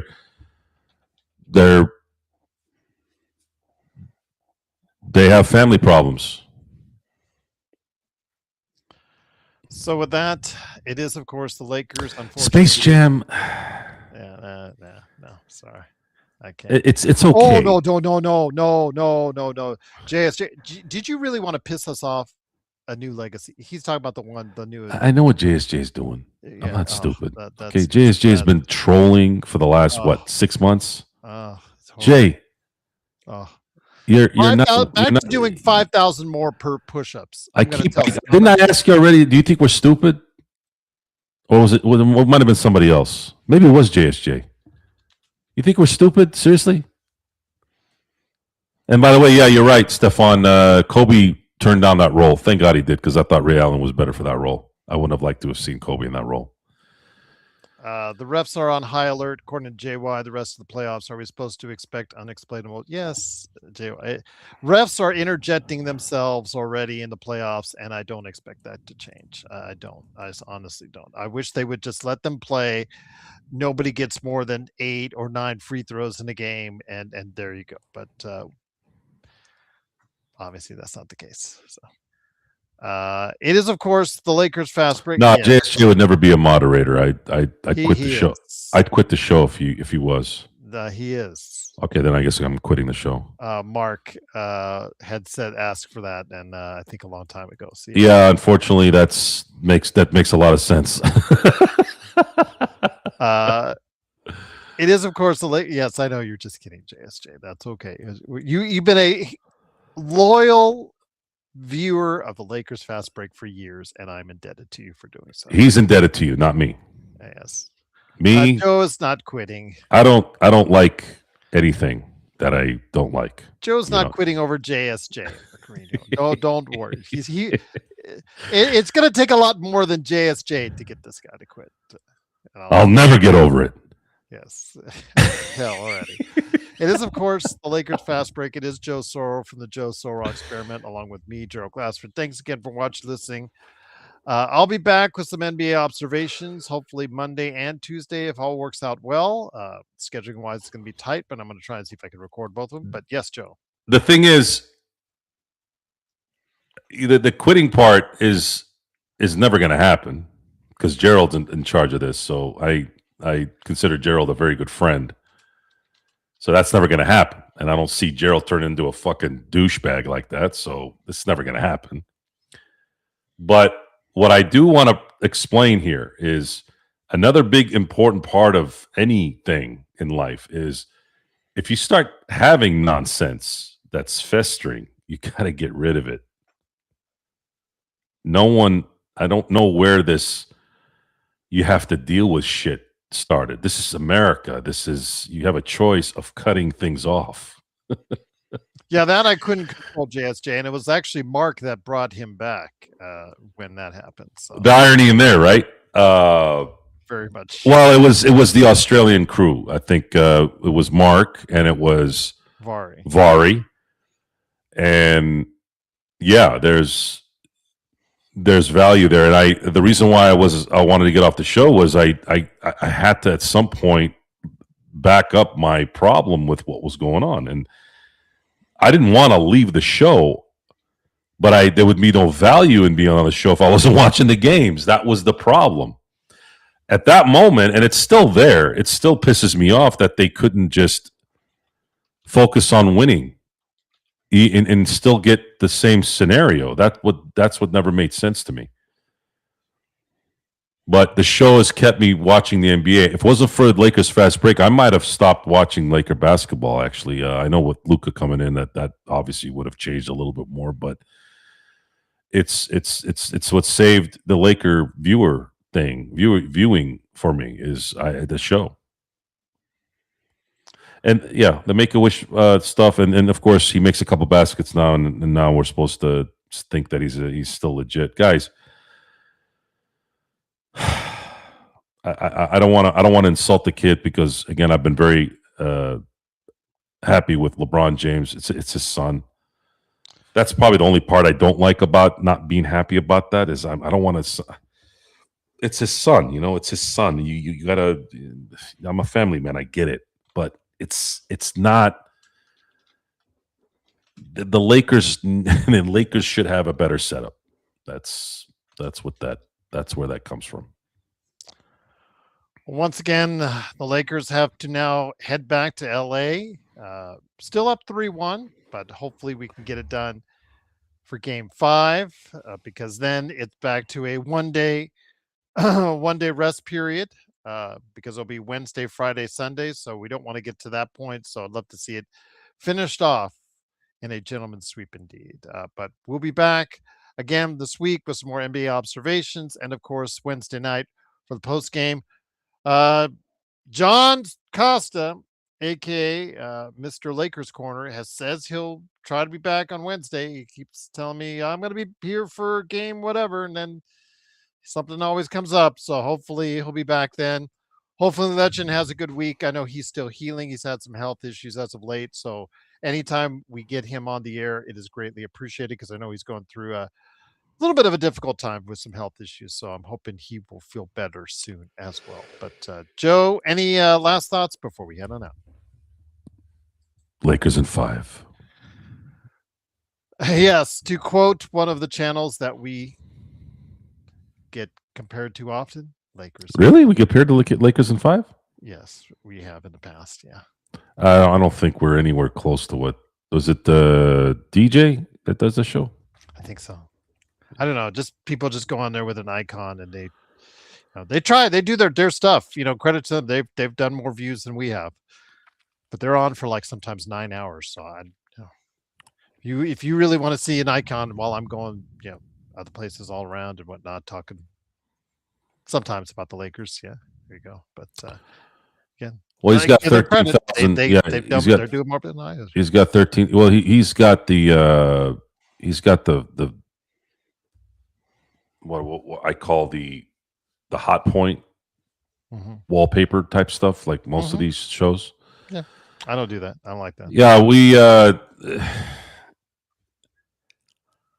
I'm going to be doing some advertisements for Sin Blades here, and unfortunately, they're asking me to do some selfie videos.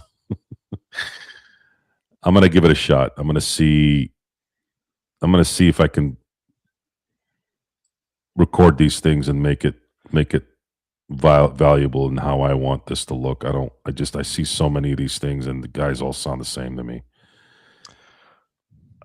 I just don't think Joe will be that way. I just don't think Joe will sound the same. Hi, I'm Sin Blades. Save 10% off your turf. And guess what, guys? This is going to save you time.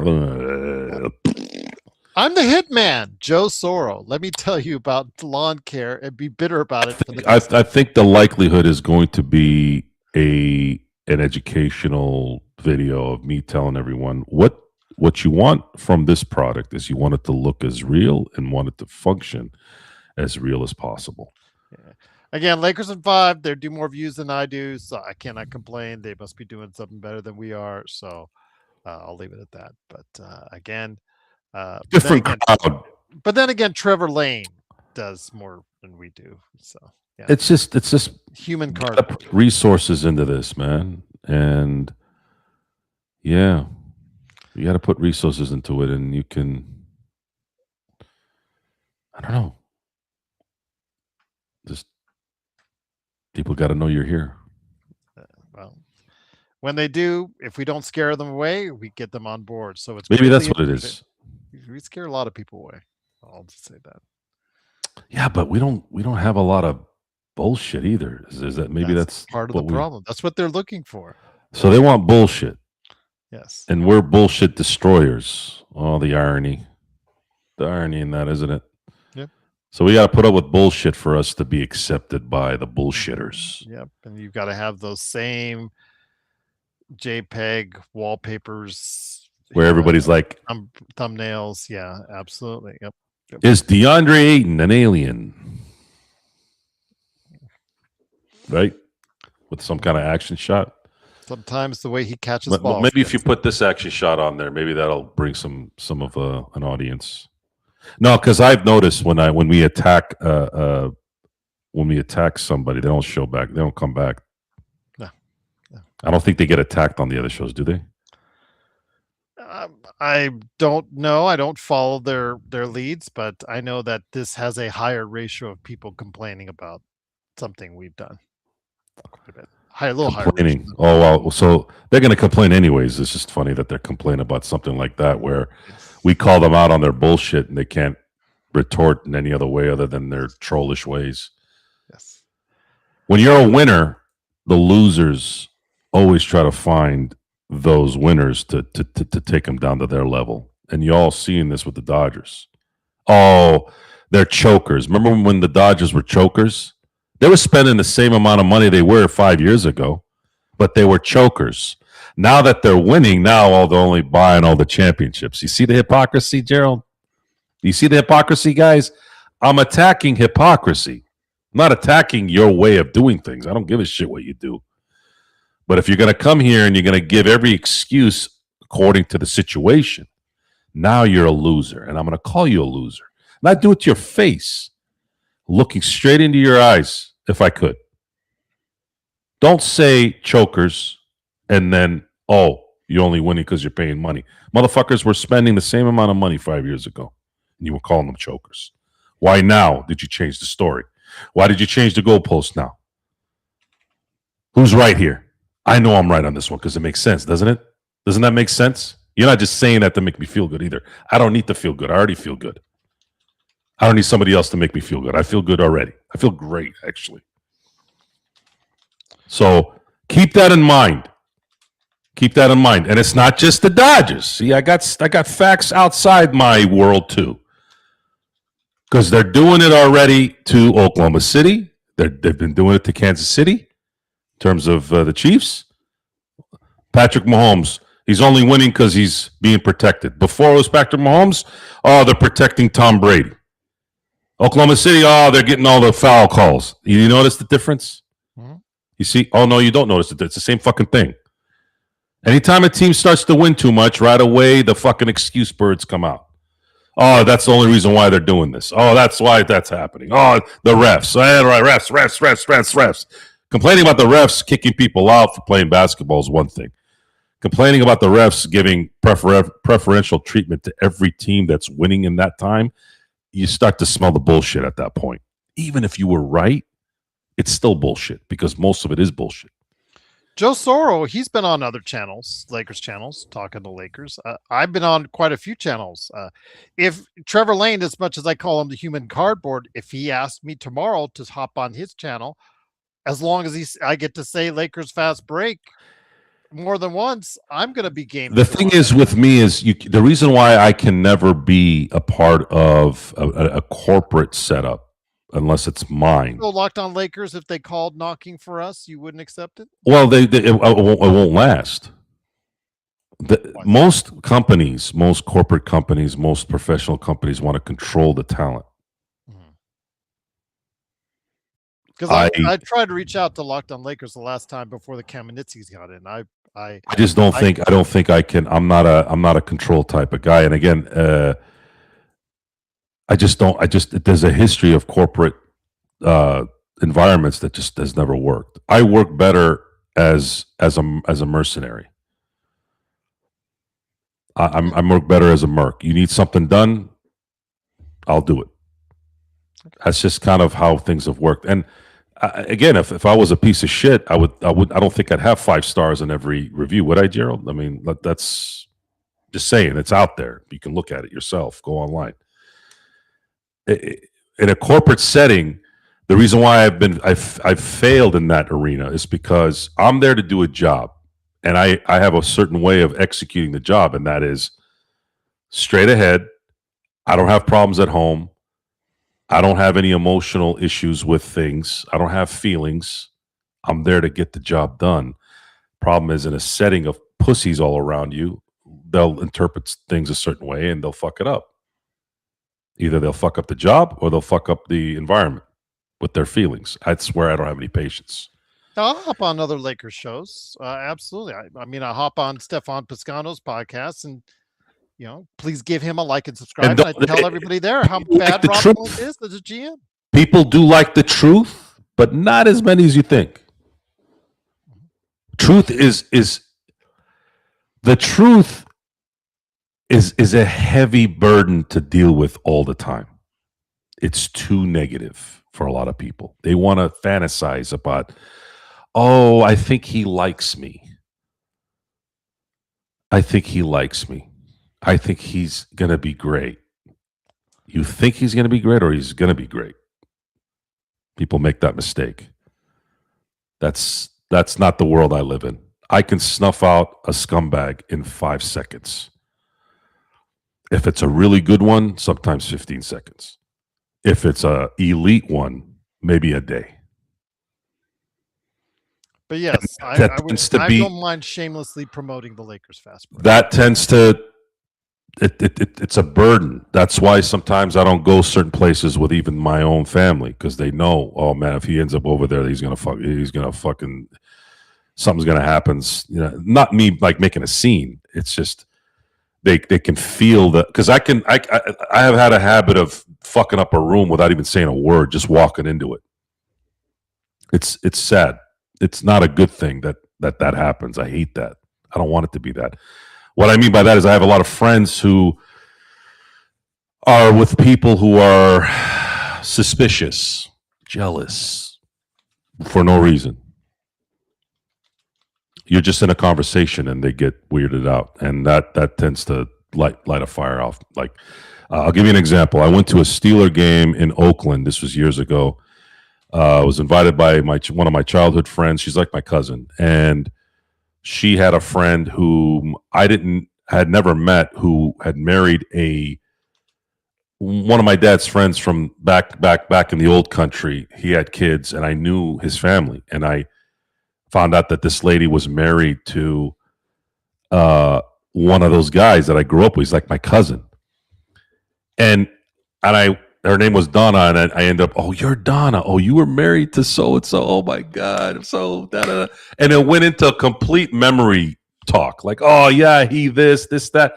I guess she was there with her man, and I remember my other friend who invited me to the game. She said, "Yeah, man, so and so is getting jealous." I'm like, "What are you talking about?" She goes, "Yeah, when you guys started talking, he started getting uncomfortable." I'm like, "Motherfucker." I almost wanted to go over there and say, "Listen, dick face, if I wanted to fuck your girl, I could do it in any minute at this point. So relax, I'm not doing anything." And that's where the viciousness starts to build in life. You can't even have a conversation about something benign with someone without some fuckface getting weirded out by it. That's where the disdain festers. That's where it's built. That's where it gets built from. I'm in public, guys. I'm not in a fucking room talking to somebody on a bed. Like, seriously, we're in a fucking environment of, you have Oakland Raider fans over here and Pittsburgh Steelers fans. We're all fucking dogs talking. Like, what the fuck is going to happen here? I'm going to put her in the trailer and make you watch. Like what the thinking of that? Like, imagine that, and we're worrying about every conversation with have anybody making somebody uncomfortable. Like, it's just it builds this disdain with things that eventually grows into what you guys are seeing right now. Yeah, Joey Crawford. This was a very Joey Crawford-like thing with the shoes and this call. Joey Crawford kicked out Tim Duncan, for God's sakes. If anybody had, when you talk about these refs making it about them and the fact that the NBA doesn't do anything about it, that's pretty comical. Once again, the Lakers lose 115-96. They're still up 3-1 as the series heads back to LA for Game 5 on Wednesday. Can the Lakers get it done in a gentleman's sweep? We'll find out, and we'll of course have the recap for you on the post game. Make sure you check out this channel because I will be providing some extra content. I'll be uploading, making available to non-members and members alike, and also as well, I'll be going, hopefully, if all goes well, I'll be posting a couple of NBA observations as well. And if you want your Lakers fix of me in the morning, promoting Kalshi, I've been told I will be promoting as well in the near future. I have a meeting with them tomorrow where I'm going to be told that I'm going to be doing it. So with that, on that channel, please go ahead and check me out for 15 to 20 minutes for your morning right there on Lakers Latest. So again, it's Joe Soro Experiment, man, who's happy at least the Dodgers are doing well. The Lakers still, 3-1 lead. It's more than what many of us expected. So looking forward to seeing if the Lakers can finish it off. It's been a good run so far. Can it continue for the Lakers? We'll find out this week, and we'll let you know right here at the Lakers Fast Break Podcast.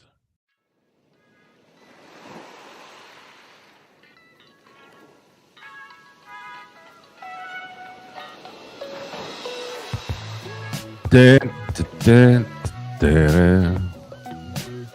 Tonight felt like more like a lecture than a sports announcing. Well, at least we gave more energy than the Lakers did in Game 4. Had to do something. It's more than the Lakers did. That's for sure.